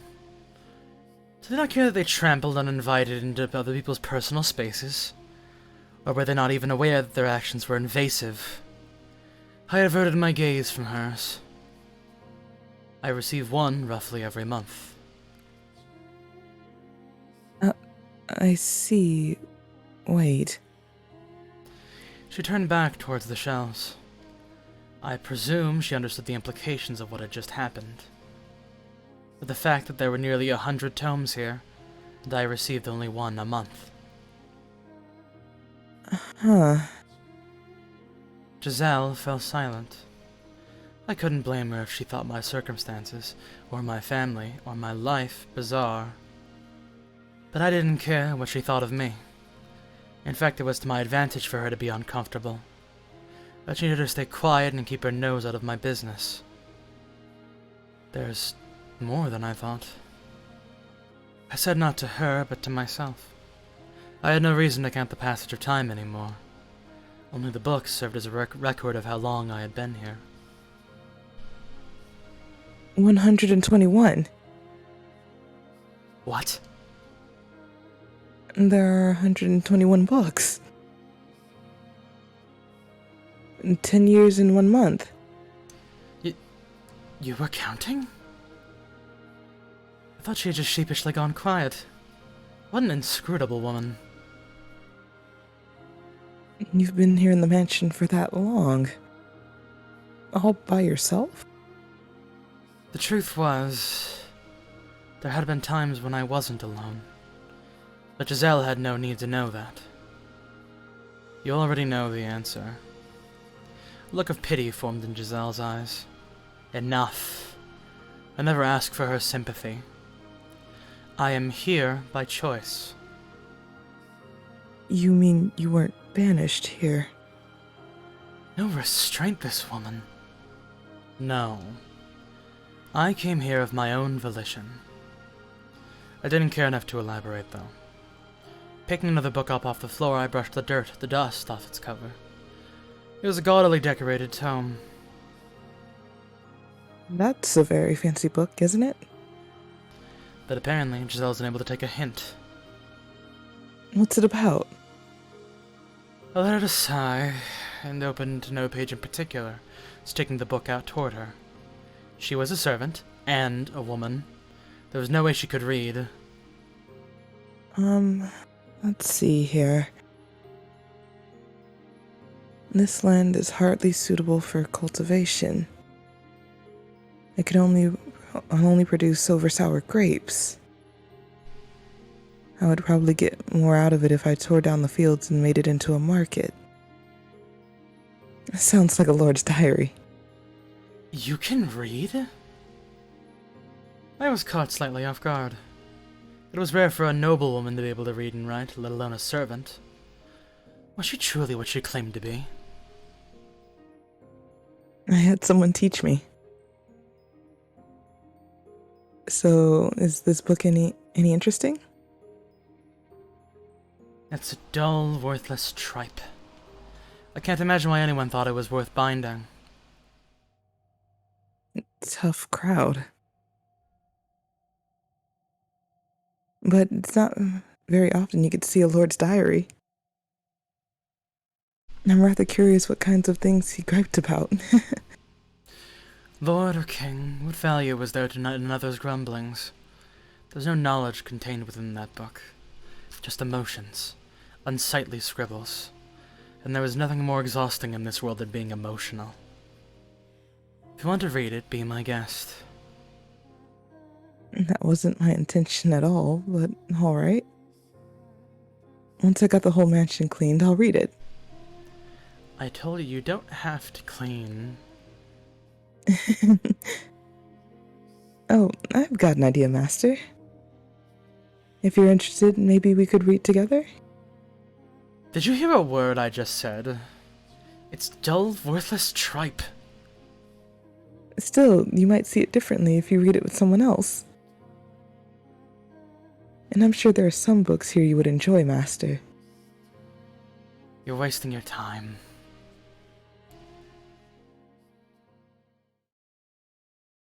The suspension and restraint budding between us was trite and insignificant at that point. She was still smiling, after all. If I'd been able to maintain that distance, then perhaps I wouldn't have ended up hurting her.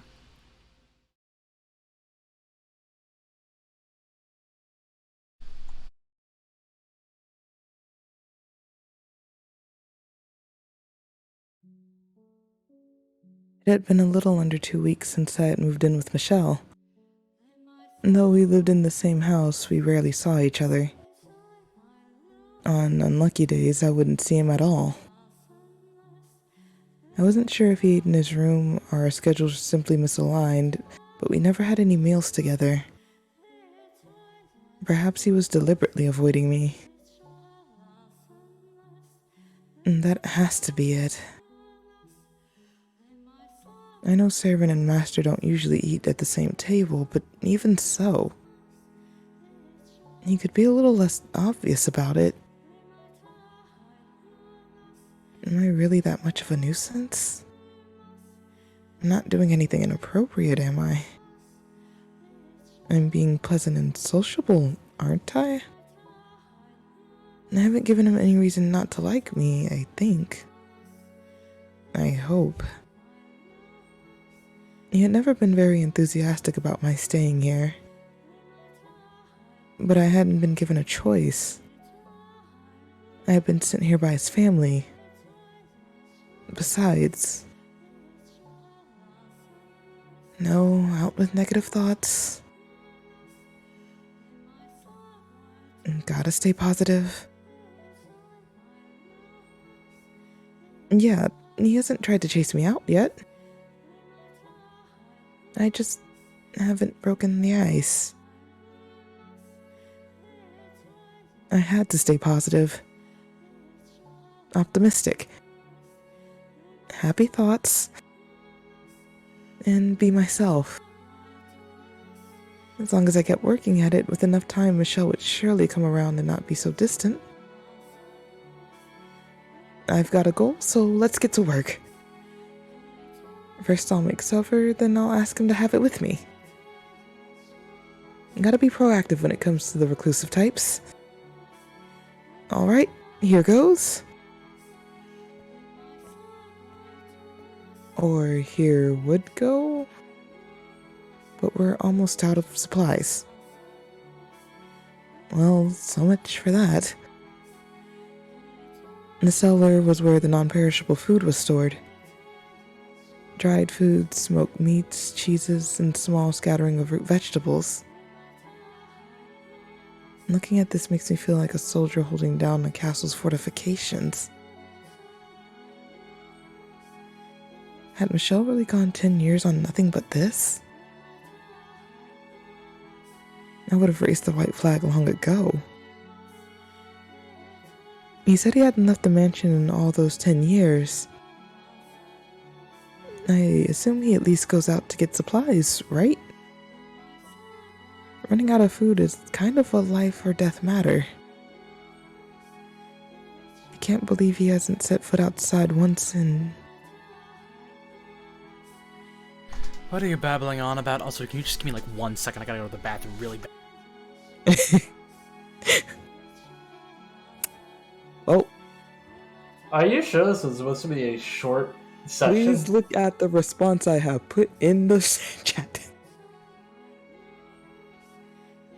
I don't understand the point of just lying about it, though. Listen. What? It's Would it fine. ruin the surprise of there being a fifth door? I mean, you could have just not said we were at the finale. They said it was the fourth and final door. I simply agreed. 8 doors. 8 doors. Human. 8 doors. Yes, it's the fourth and final door. Like, you could have just stopped bringing up the fact that it was the finale. Listen, let me get. You just lied. That's all I'm that sorry. happened. I'm sorry. I gaslit Girl Boss and Gatekeep. Let me have this. What's going No. on? In the spirit of division, I'm like, we're being No. I swear to It's God, like if there's how really One 8 Piece is doors- on its final arc. Wait, so does that mean we're not finishing tonight? Well, probably Absolutely not. I don't think so. Absolutely not. So why did There you are keep really telling 8 us we were doors. Let's finishing? go. Just for he's ha-has on my part, I'm sorry. Okay. I'm also not sorry. I mean, also, Okay. Clinical Session said, like, this was gonna be a 30-minute session. The last, when we didn't, we're like, oh shit, there was just for finishing the part of door 4, but like, I also didn't want to go 30 minutes over. Shelly, where are you getting the number 8 from, bro? What are you talking about? I'm just making a joke because I legitimately thought that like 8 was a common structure in the end, since I hadn't read any other than the Ryukushi ones. What? Wait, Like, what does this have to do with Ryukushi? I literally thought that 8 was usually the amount of story arcs in a VN, because that's what Ryukushi did. Like, I thought Huh? that's how it was. No, that's You not thought a there's 8 visual novel. doors. That is not a visual novel standard thing. Yeah, I thought it was, since I hadn't read any other All right, ones. I'm back. I'm back. You didn't play Tokudeki Memorial? I'm back. He wasn't talking about 999. We're back. All right, Anyways, let's go. we'll get to the rest of it later. I already said this line. Okay, moving on.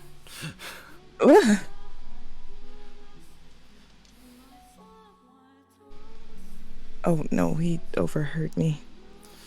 I assumed you were talking to someone. Uh-huh. Does anyone else live here, Master? I haven't seen anyone. It is just the two of us. Alive, anyway. You mean there are ghosts? Something of the sort. There you go again with the jokes.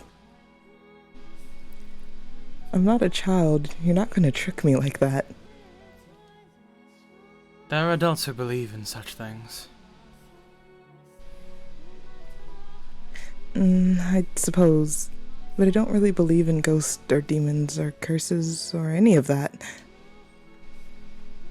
The church just tries to convince people that they're real so they can squeeze more money out of them. Am I going to have to turn you over to the church, you blasphemer? No. I pray every day, honest. I don't particularly care either way. I'm returning to my chambers. What? Already? You didn't, come down for food? I only came down because I heard voices. A moment. Please just wait a second. What? Our stores are almost empty.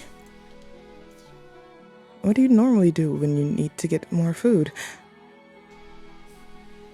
I'll happily accompany you on a trip to the market. Already? That was fast. There are two of us. I really don't eat that much, do I? In the dim light, it was difficult to make out Michelle's expression, but I thought I could see a tinge of annoyance on his face. Hold your ground, Giselle. You said you wanted to get closer to him.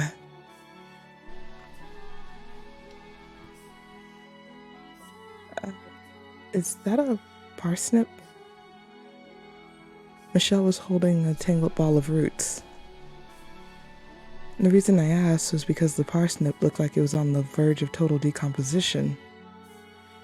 See, there's still food. Then he handed it to me. Wait, you want to eat that? It's clearly seen better days. You're going to get sick. Are you telling me you can survive on rotten vegetables? Of course I won't eat it. I just figured you were hard enough to survive. What do you think I am? No, he's definitely a jerk. Or that the resulting diarrhea might reduce your appetite. You're kidding, right? You can't be serious. Anyway, we should bury that outside. Then we can go purchase fresh supplies. I told you I don't go outside. Then how do you... Huh? A visitor? Who could it be? Perfect timing. You're a servant. Make yourself useful and go retrieve the package. If it's not a delivery but a wanderer, chase them off. A packet? What? Master? Hold on a second. What are you talking about? He's gone. What kind of delivery is he expecting?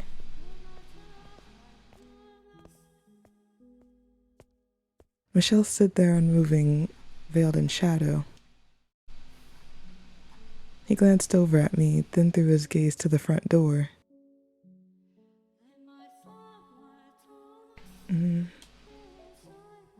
At his command, I raised the bar, pulling open the door.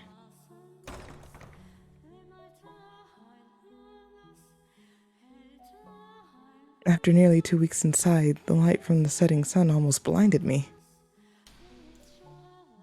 And the world went white, my head pounding.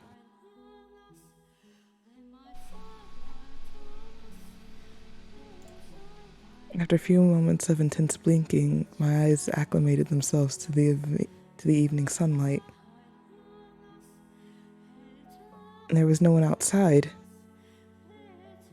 Only a crate easily large enough to fit a child. Is this the package? Master? I turned back to face Michelle, but he wouldn't meet my eyes. Though it seemed more like he was avoiding looking at the light than me. He's starting to seem more and more like a vampire. Not that I believe in vampires, of course. Regardless, I pray there's nothing bad in here. That's heavy. Master, could I get some help?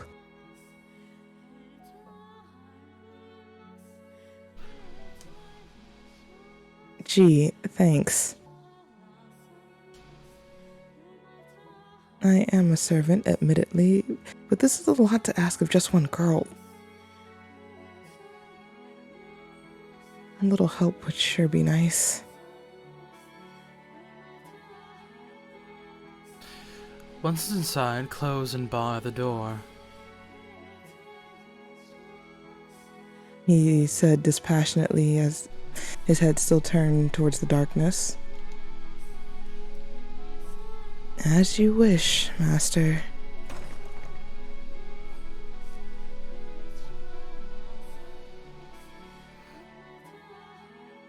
Once the door was shut, I found myself sucked back into the world of darkness.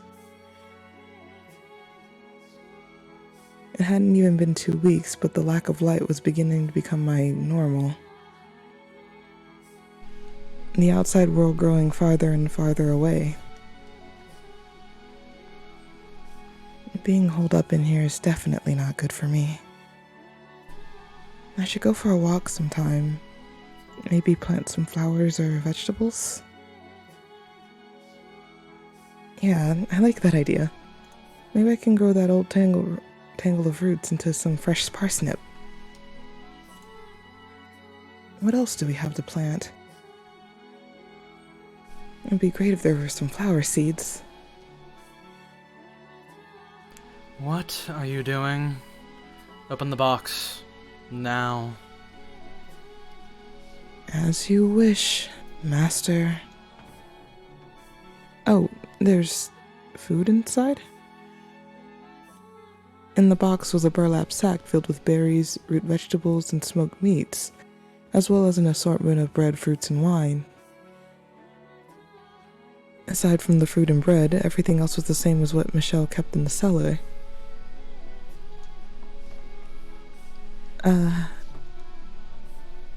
And buried beneath the burlap sack was a single book. 1 book a month. He really hasn't gone outside in 10 years. It appears you have begun to grasp the situation.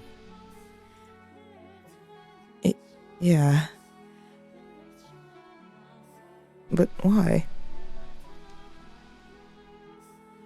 This was delivered by someone from your house, Master, wasn't it? A servant, I assume.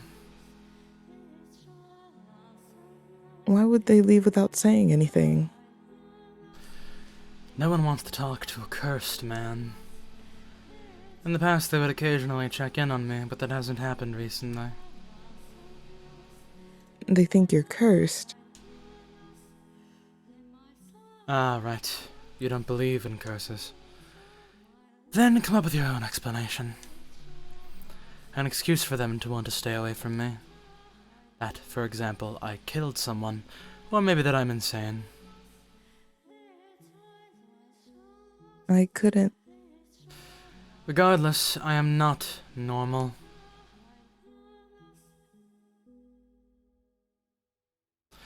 Bring the food down to the cellar, the book to the library. You are, of course, free to refuse and run back off into the woods. I'll do it. Alright. Then you take care of that.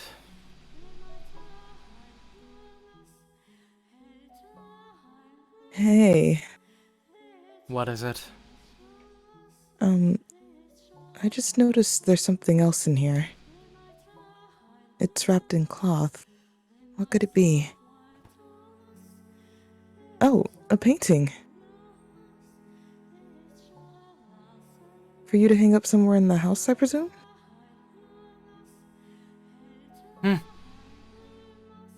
It's so dark, I can't see it very well, but I'm sure it's... Don't touch that! What? Michelle, who had kept his distance from me up until that point, suddenly marched over and ripped the painting from my grasp. Master? His face was twisted into a look I had never seen him make before. Was it indignation, disgust, hatred, panic? I couldn't tell, but there was more than enough negative pressure to cause me to flinch back. Is that painting perhaps, something important? A landscape painting. He muttered under his breath, the tension melting away from his face. I was left looking at his usual blank, impenetrable expression. But his eyes were still fixated on the picture, staring at it unblinkingly. Why a landscape painting? Some kind of passive-aggressive message. It's not anywhere nearby. Did they travel somewhere? Well, it's not that girl, so that's an improvement. Master? Oh, you're still here. Still here? Of course I'm still here. Who do you think you asked to take care of the package? What's with you just running over and snatching the painting from me? You scared me. Could you maybe explain yourself? What's so special about that painting? I don't believe it's any of your business. None of my... Of course it is. You ripped it out of my hands like I was some kind of thief. I have a right to know what it was all about, and maybe an apology while you're at it. You told me to open the box, so I did, and then all of a sudden you're angry. We are not equals. Do not mistake yourself for my friend. You have a right to know. You have no such thing. You don't have to be rude. I'll say it again. Leave if you don't like it here. I never asked for you to be here. That was your wish. My wish? Are you out of your mind? I never asked for this. I never wished for it. Who in their right mind would want to be sent to some house in the middle of nowhere? Who would ever want to go through that? No,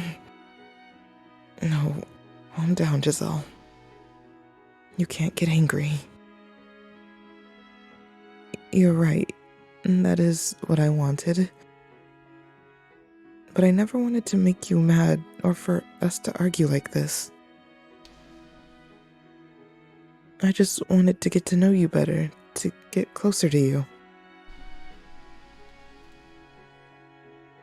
I mean, it would make things smoother for the both of us. It would make living together more enjoyable for us. Listen carefully. This is very important for you to understand. Do not try to involve yourself with me. Do not go probing around for information.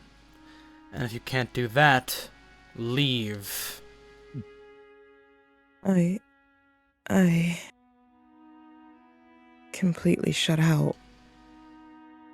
The glare he was giving me and the standoffish aura he was emanating were reflected in his tone. Why did he push me away like that? I think this is a good stopping point. I suppose is a good stopping point, yes. Oh no. Feels like a fucking cat that just got dunked in milk. Shut up. Oh my god, that's so, what the, this is so true. Wait, what happened? Giggles.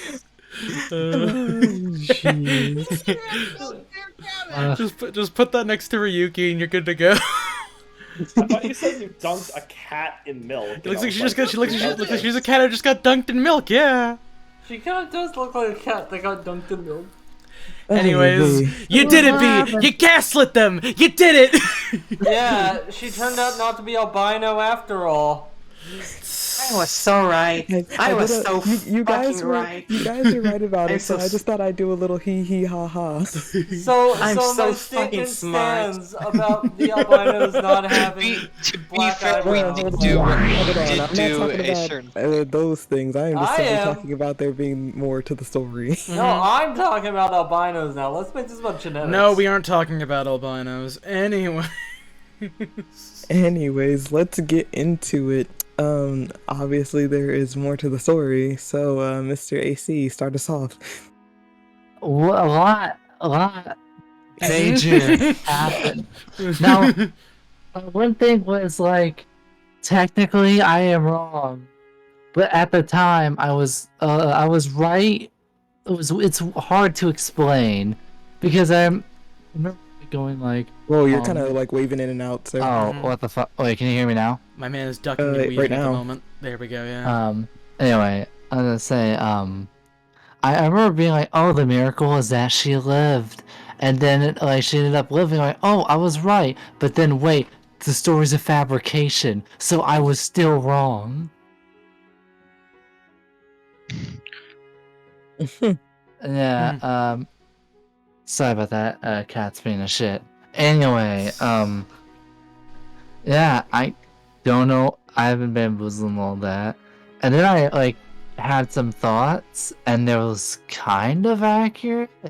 But then again, the reveal happened like 5 seconds after, so I think anybody with a rational thought could have gone to the place that I went to, which was, oh, what if all the different doors is a curse? However, I do have oh god damn it, I do have something that is interesting, or at least to me.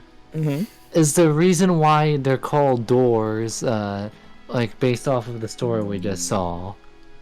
Like how it's like whatever you do, don't open the door, and like the fabricated tale ended in tragedy when the door opened, which was why the other stories are also like labeled Door 1 and Door 2, because doors are associated with tragedy, I think. Wait, are they? Do you know what else? You know what else doors are also associated with? Opening and closing, yeah, I think it's a case. I think it's a case of the curtains just being blue Possibilities? because blue is nice, and not because the author had depression. No, that's not like that's a very interesting theory. Yeah, no, actually. it does. It does fit. It does fit. But I don't think it's like. I don't think it's like overt enough to be like intended. Yeah. Orange, what the fuck are you doing? What do you think I'm doing? I'm making her wide. Of course. Wait, squish her face a bit. Squish her face. Present Orange with the character and see what happens. Please squish her face like downwards. Do you have anything else, AC? Giselle was a lot more alien. What's the word? I don't know. A lot more assertive than the truth come out. She just said what she thinks. I love her. Also, I fucking love Giselle so much. She's so good. Also, I can't believe Giselle was at. I can't believe Michelle was secretly cringe the whole time. It's so good. I love her. He's cringe fail. It's so good. And that is my final thought. Dude, Alright. is fucking neat. Very good, very good. It can never be posted. It can never be posted on that fucking Twitter account, Cringeworld Character of the Day, because it's a massive spoiler. Such a shame. Good night, Shelly. Alright, Mr. Good night, Shelly. Good night. Alright, Mr. Noir. Well, apparently all of that was bullshit, which apparently is true. The problem is that regardless of all of that bullshit, like Michelle being kind of an asshole or weird about this painting to his maid, still ends up with a magic cursed house that murders white-haired girls and teleports all around the world somehow. And if it doesn't, it's really making me question what doors 1 through 3 were supposed to be for. Or why she set up any of this, or why she established any of this to specifically be upset and confused and write stories where she's sad and nothing good happens. Yeah, something going on, you know? That's a good question, I feel. Also, who the hell is the witch anymore? And do any of these white-haired girls actually exist at all whatsoever? But or is the white-haired girl is the white-haired girl literally not showing up? Like she's just a character that was written into this story to tell you? Or is it just the white-haired girl is a metaphor for Giselle, who was there all the time in these 3 doors? If I may interject, I think it may be more of the second option where she's a metaphor, but I feel like it could also just be a splinter. And that's if any of them are true. I said the splinter thing so long ago, and now I don't know anymore. Maybe grains of salt? Maybe. You see, when they literally reveal that you've had an unreliable narrator, Yeah, it's hard to say, like, maybe we can rely on them? I mean, you have to, like, in that examine, like, what their motives are, and what they think what they know, and what they think they know, and what they would want to say, and why they would want to say it, and stuff like that. Mm-hmm. Rindy, are you saying we have to spin the chessboard around? You know what? I think that might be what I'm saying. Maybe we need to check the tape again. Anyone? Damn it. Sorry. Nope. I'll sit in the corner. Orange, do you mind pressing something on the switch so that I can get a clearer picture? Look at her. Anyways, anything else you have to add, Noir?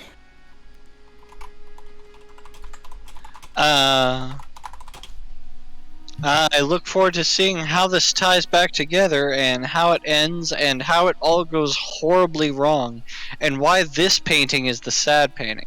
Oh, also, I'm thinking so far that Michelle might be the man in the painting, and either the painting is like a mirror that's been blacked over and with paint, that it's like a metaphor for now he's truly understanding himself in this crazy magic evil house, or it's that painting that he just got in the mail that's really big and he can't even attempt to lift on his own. But that's all I got. All right, pretty good. Bone. Alright, I think that the stories are probably, like, supposed to be representation of events that went on in Michelle's life. But I could be completely wrong. Or Giselle, but I don't know. Like, maybe the Jacobo story somehow involves how Giselle got kicked out. Or maybe Michelle got kicked out. Who's to say? Michelle mentioned something about a girl. Could that be in reference to Door 1? Some events that happened in that. That is my thoughts, unless I remember something later that I forgot. All right, Joshua. So, I had made a guess that maybe, when I heard the white-haired girl's name was Giselle. There you go. Giselle. Giselle, I thought maybe there was a connection between her and the maid then, which kind of turned out to be a little bit true in the fact that, like, the white-haired... Well, I think I said that. It might have been someone else, but I think I said it. So I'm going to incorrectly attribute it to me. If it isn't. That being stated, if I had to think real good and hard about it, I personally, well, I'll agree with what Bones said, but it was a theory that I had posited in the chat, which is that what if, like, each door is a representation of, well, not a representation, it links back to the relationship of Giselle and fucking Michelle, sorry, or whatever. Michelle. Yeah, right. Michelle. In some way, like maybe the, you know, the Mel and the white hair girl's relationship, you know, maybe that is because one serves as the maid and such, or maybe it's the fruits of, like, maybe their love probably blossoming, maybe other such shit. I'm not 100% sure on that. In terms of, like, what was it? The fucking... Why is my mind drawing a blank right now? The fucking... stories? It's... I had it and then I fucking lost it. Jesus. Give me a second real quick to think about it.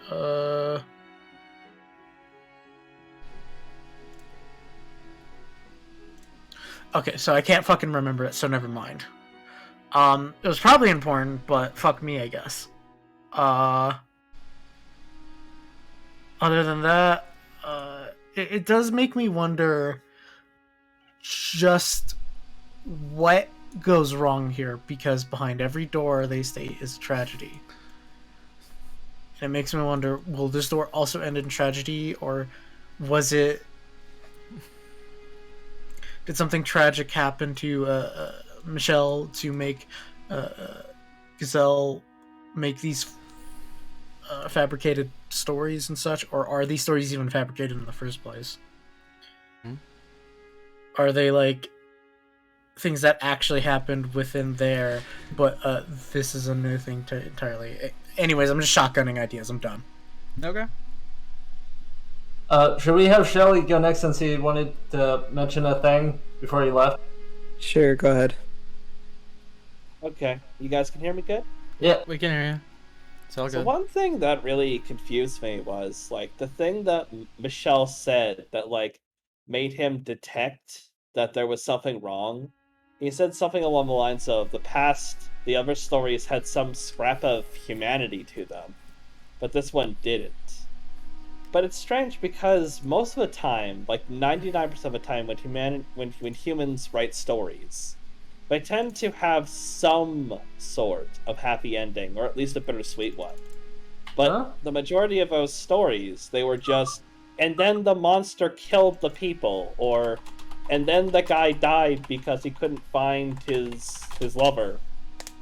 Like, it just seemed like those stories were so, like, you know, off the usual track that I'm surprised why he tried to point out that those stories had more humanity than the other one, which seemed to be, at the very least, more of a human tragedy than, and then the monster killed people. He's more saying that the last one felt artificial, not that there was any like quote unquote human, not that like there's something horrible happening. It's just it felt fake, which is the biggest thing. Okay. Okay, if that's how you interpret it, that's fine.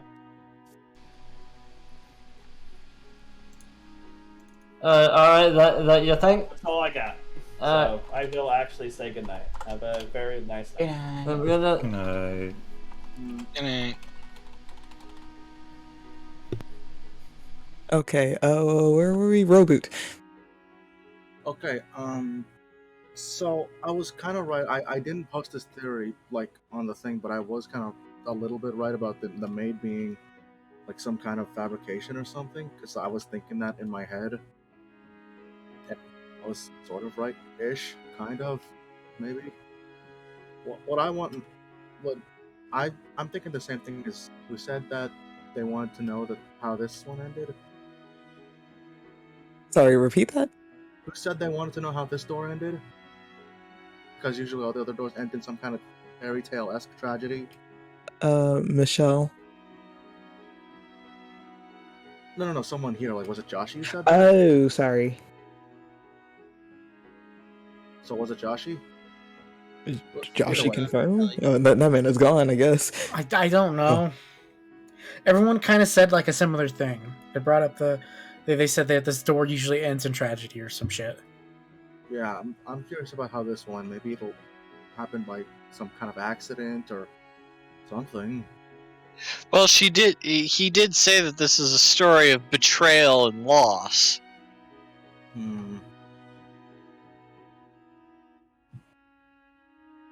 Yeah, that's all I've got right now. That's all you got? Was Alright. it betrayal, loss, and hatred? I forget what the third one was. Fucking Randy. Anyway. Are we going to the next person? Con. Yeah, Con's next. To be honest, I don't really have anything to say.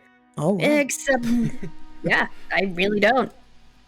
The only thing I do have to say, though, is I hate that the sprite makes me continuously look at her boobs. I love it. That was where my brain first went to. It's like, damn, Yikes. they're great. Yo. Yeah. Okay, Roboots. She could use it, bro. Now we're just using his name as an... No, Rindy, no. I will also say the short hair works on Giselle. It works really good. It was the style of the time. I'm feeling it. Yeah, that's all I got. Look, this author just loves his Tiggle Biggums. He didn't. Who's the author of this again? Keita Hanada. Don't look them up right now, but they are my best friend, and I love following them on Twitter.com, which you can do when we finish all of Fata Morgana. Wait, I'd love to ask, what other character has Tiggle Biddums? I don't remember. Like, so far, this is the main one that I've seen. Pauline. Okay. I didn't say that, but if Pauline had any other fucking sprite, her cleavage would be so fucking I deep. would need to see her If Pauline's sprite was in any other position than her hands covering that. God damn. When you said that, I almost googled it, and then I just thought, no. Some Pauline art for you guys in a moment. Wait, pull up Pauline's sprites. Pauline's sprite.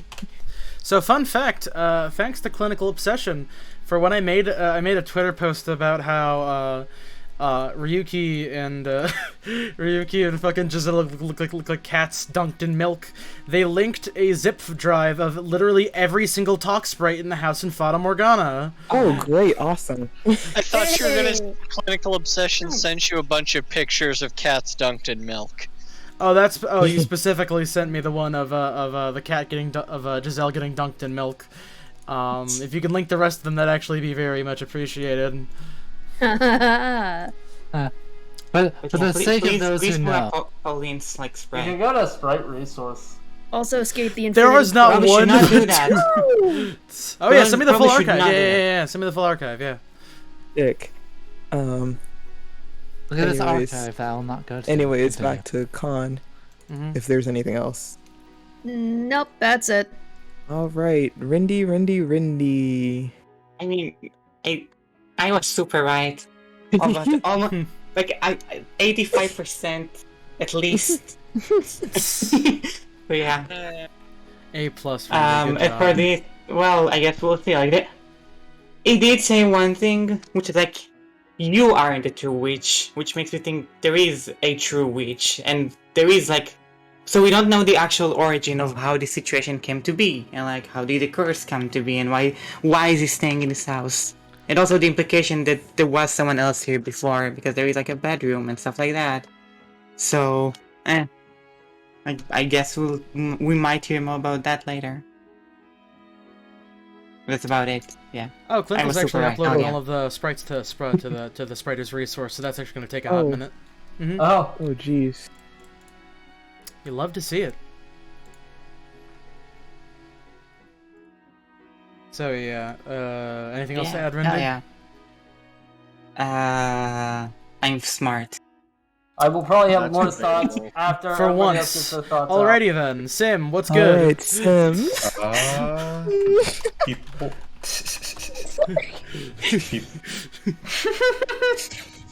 People mostly already said everything. I'm just kind of curious how the magic wraps back into it. How the mechanics of all that work, or if it's even going to be explained. Yeah. I guess we'll find out. Any predictions for how, like, what's gonna happen in the rest of this door? I assume it will end in tragedy. Oh. Probably What do you slightly mean? less tragic. Maybe bittersweet at least. You don't become a shade that completely forgets their entire being after a happy ending.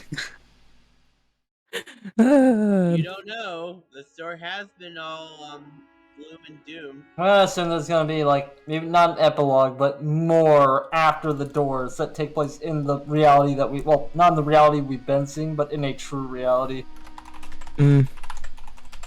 Okay. That it for you, Sim? Yeah. Alright, and Crimson. This was an interesting plot turn. Otherwise, I have nothing else to say besides, boy, the darkness. They wanted you to become one until it wasn't. Uh-huh. That sure was a sentence. Darkness imprisoning me. All that I see. Becoming one. is like horror. Here, let me just fucking. Here, I'll get a sprite of Yeah, there we go. Like, do you see how deep that cleavage goes? It goes like below the actual art by the artist who does this, right? Because there's again, once we're like done with a lot of like actual Fata, I can show you guys like the art books and whatnot. She is stacked. You just can't tell. Okay, yeah. Yeah. Oh, also, is that her You nip? can tell. I can tell. I'm kidding. Is that her nip there, or is that just shaded? I mean, the shape is in. You can see the shape in Giselle's No, sprite that's a too, fold. quite That's clearly. a clothing fold. I don't know. Where's the bra bone? Point me the bra strap. No, it's like it's the fold. Where are her bones? Weird. it's giving a little weird. Bone, did you have extra thoughts? Oh yeah, I forgot to mention my thoughts of the actual story. So I called the I was pretty confident that the master was the white-haired girl, and I was kind of right, kind of not. Like, the story does say the master that she was talking to was white-haired girl, but also that she doesn't exist. But I guess within the reality of that scene, it was. Well, no, she believed it was the white-haired girl. Is that the deal? Yeah, like you understand, the master was a formless husk. Otherwise, yeah, a shade, like the ones you saw around. The character also thought it was the white-haired girl that was the master. Mm-hmm. Yeah. Even, I don't know. It's weird. It doesn't seem to be a real reality. It seems to be a meta reality. Or purgatory. Nah, I don't think it's purgatory. I think that's a. Yeah, I don't think there's magic. I don't think there's gonna be magic in this. You're saying the afterlife is magic. What? Supernatural, if you will. I don't think that there's anything supernatural going on. What? Okay, no, like, actually, hold the fuck up. Wait, orange? Okay, I guess there is. I guess there is. I'm just saying at this point, I'm surprised. I thought like, it was a really metaphor. I thought it was like a metaphor. Umineko brain rot. Fuck. Oh, whose fault is that? Okay, I guess there's magic. Fuck me, I guess. I'm not actually angry. Like, I'm not actually angry at you. Relax. Whoa. I mean, it's like I was putting out a theory and I'm getting told, okay, I guess I'm wrong. It's just surprising, you know, like at this point. It's possible look at something like Alice in Wonderland. It's like, you can watch that and It's not Alice in Wonderland. But why not? Why can't it be Alice in Wonderland, from a logical point of view, literally doesn't happen. It's just a dream. Yeah, that's the point. It's like, this could be a metaphor. It could be a interpretation of events through a fractured mind. It could be anything. Yes, steampunk. They discuss the whole thing about America with the What? Oh, okay, Bone. I'll meet you halfway. What if it's magical realism? Magical realism? That's not exactly. It's magical realism. Sorry. Okay, maybe there is magic. I don't know. I thought it was like a dream, like trying to put yourself back together, mental thing. I'm sorry, but this is the effects of Umineko. Mm-hmm. It's not an Umineko thing. It's a little bit. No, but like the idea of you looking at it that way and constantly trying to figure out if it's real or magic is. I've said this before. I've said this in a previous thought. Is that I thought it was like an Alice in Wonderland thing. We were talking about fairy tales. We were talking about stories. Like last session too. I wasn't there, but I watched the VOD and it was like.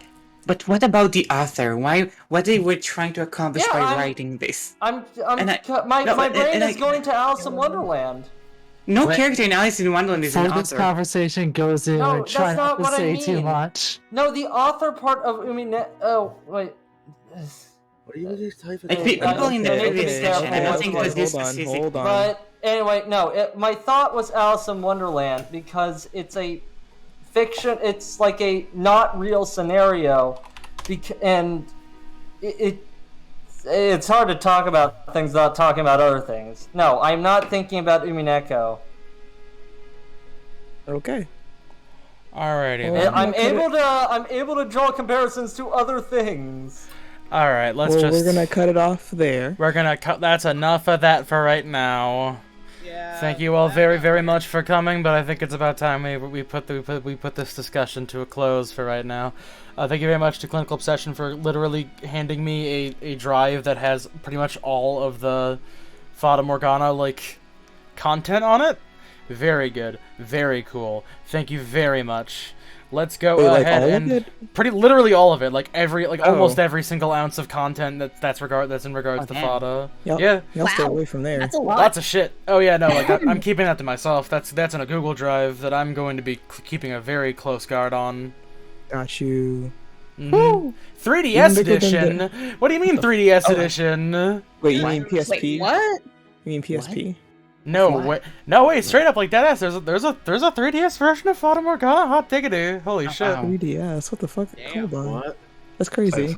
I Fata Morgana in 3D, I knew it was on. I knew it was on the Vita but the 3D back in the day. But Was okay. Yeah. Put the 3D filter over Fata Morgana. Jeez.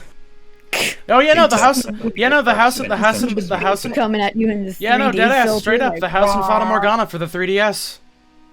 Crazy. Filter that definitely works and doesn't just make the screen blurry. Yo, The more you Japan know, only. Star Jesus. Rainbow. Anyways. That's it for right now.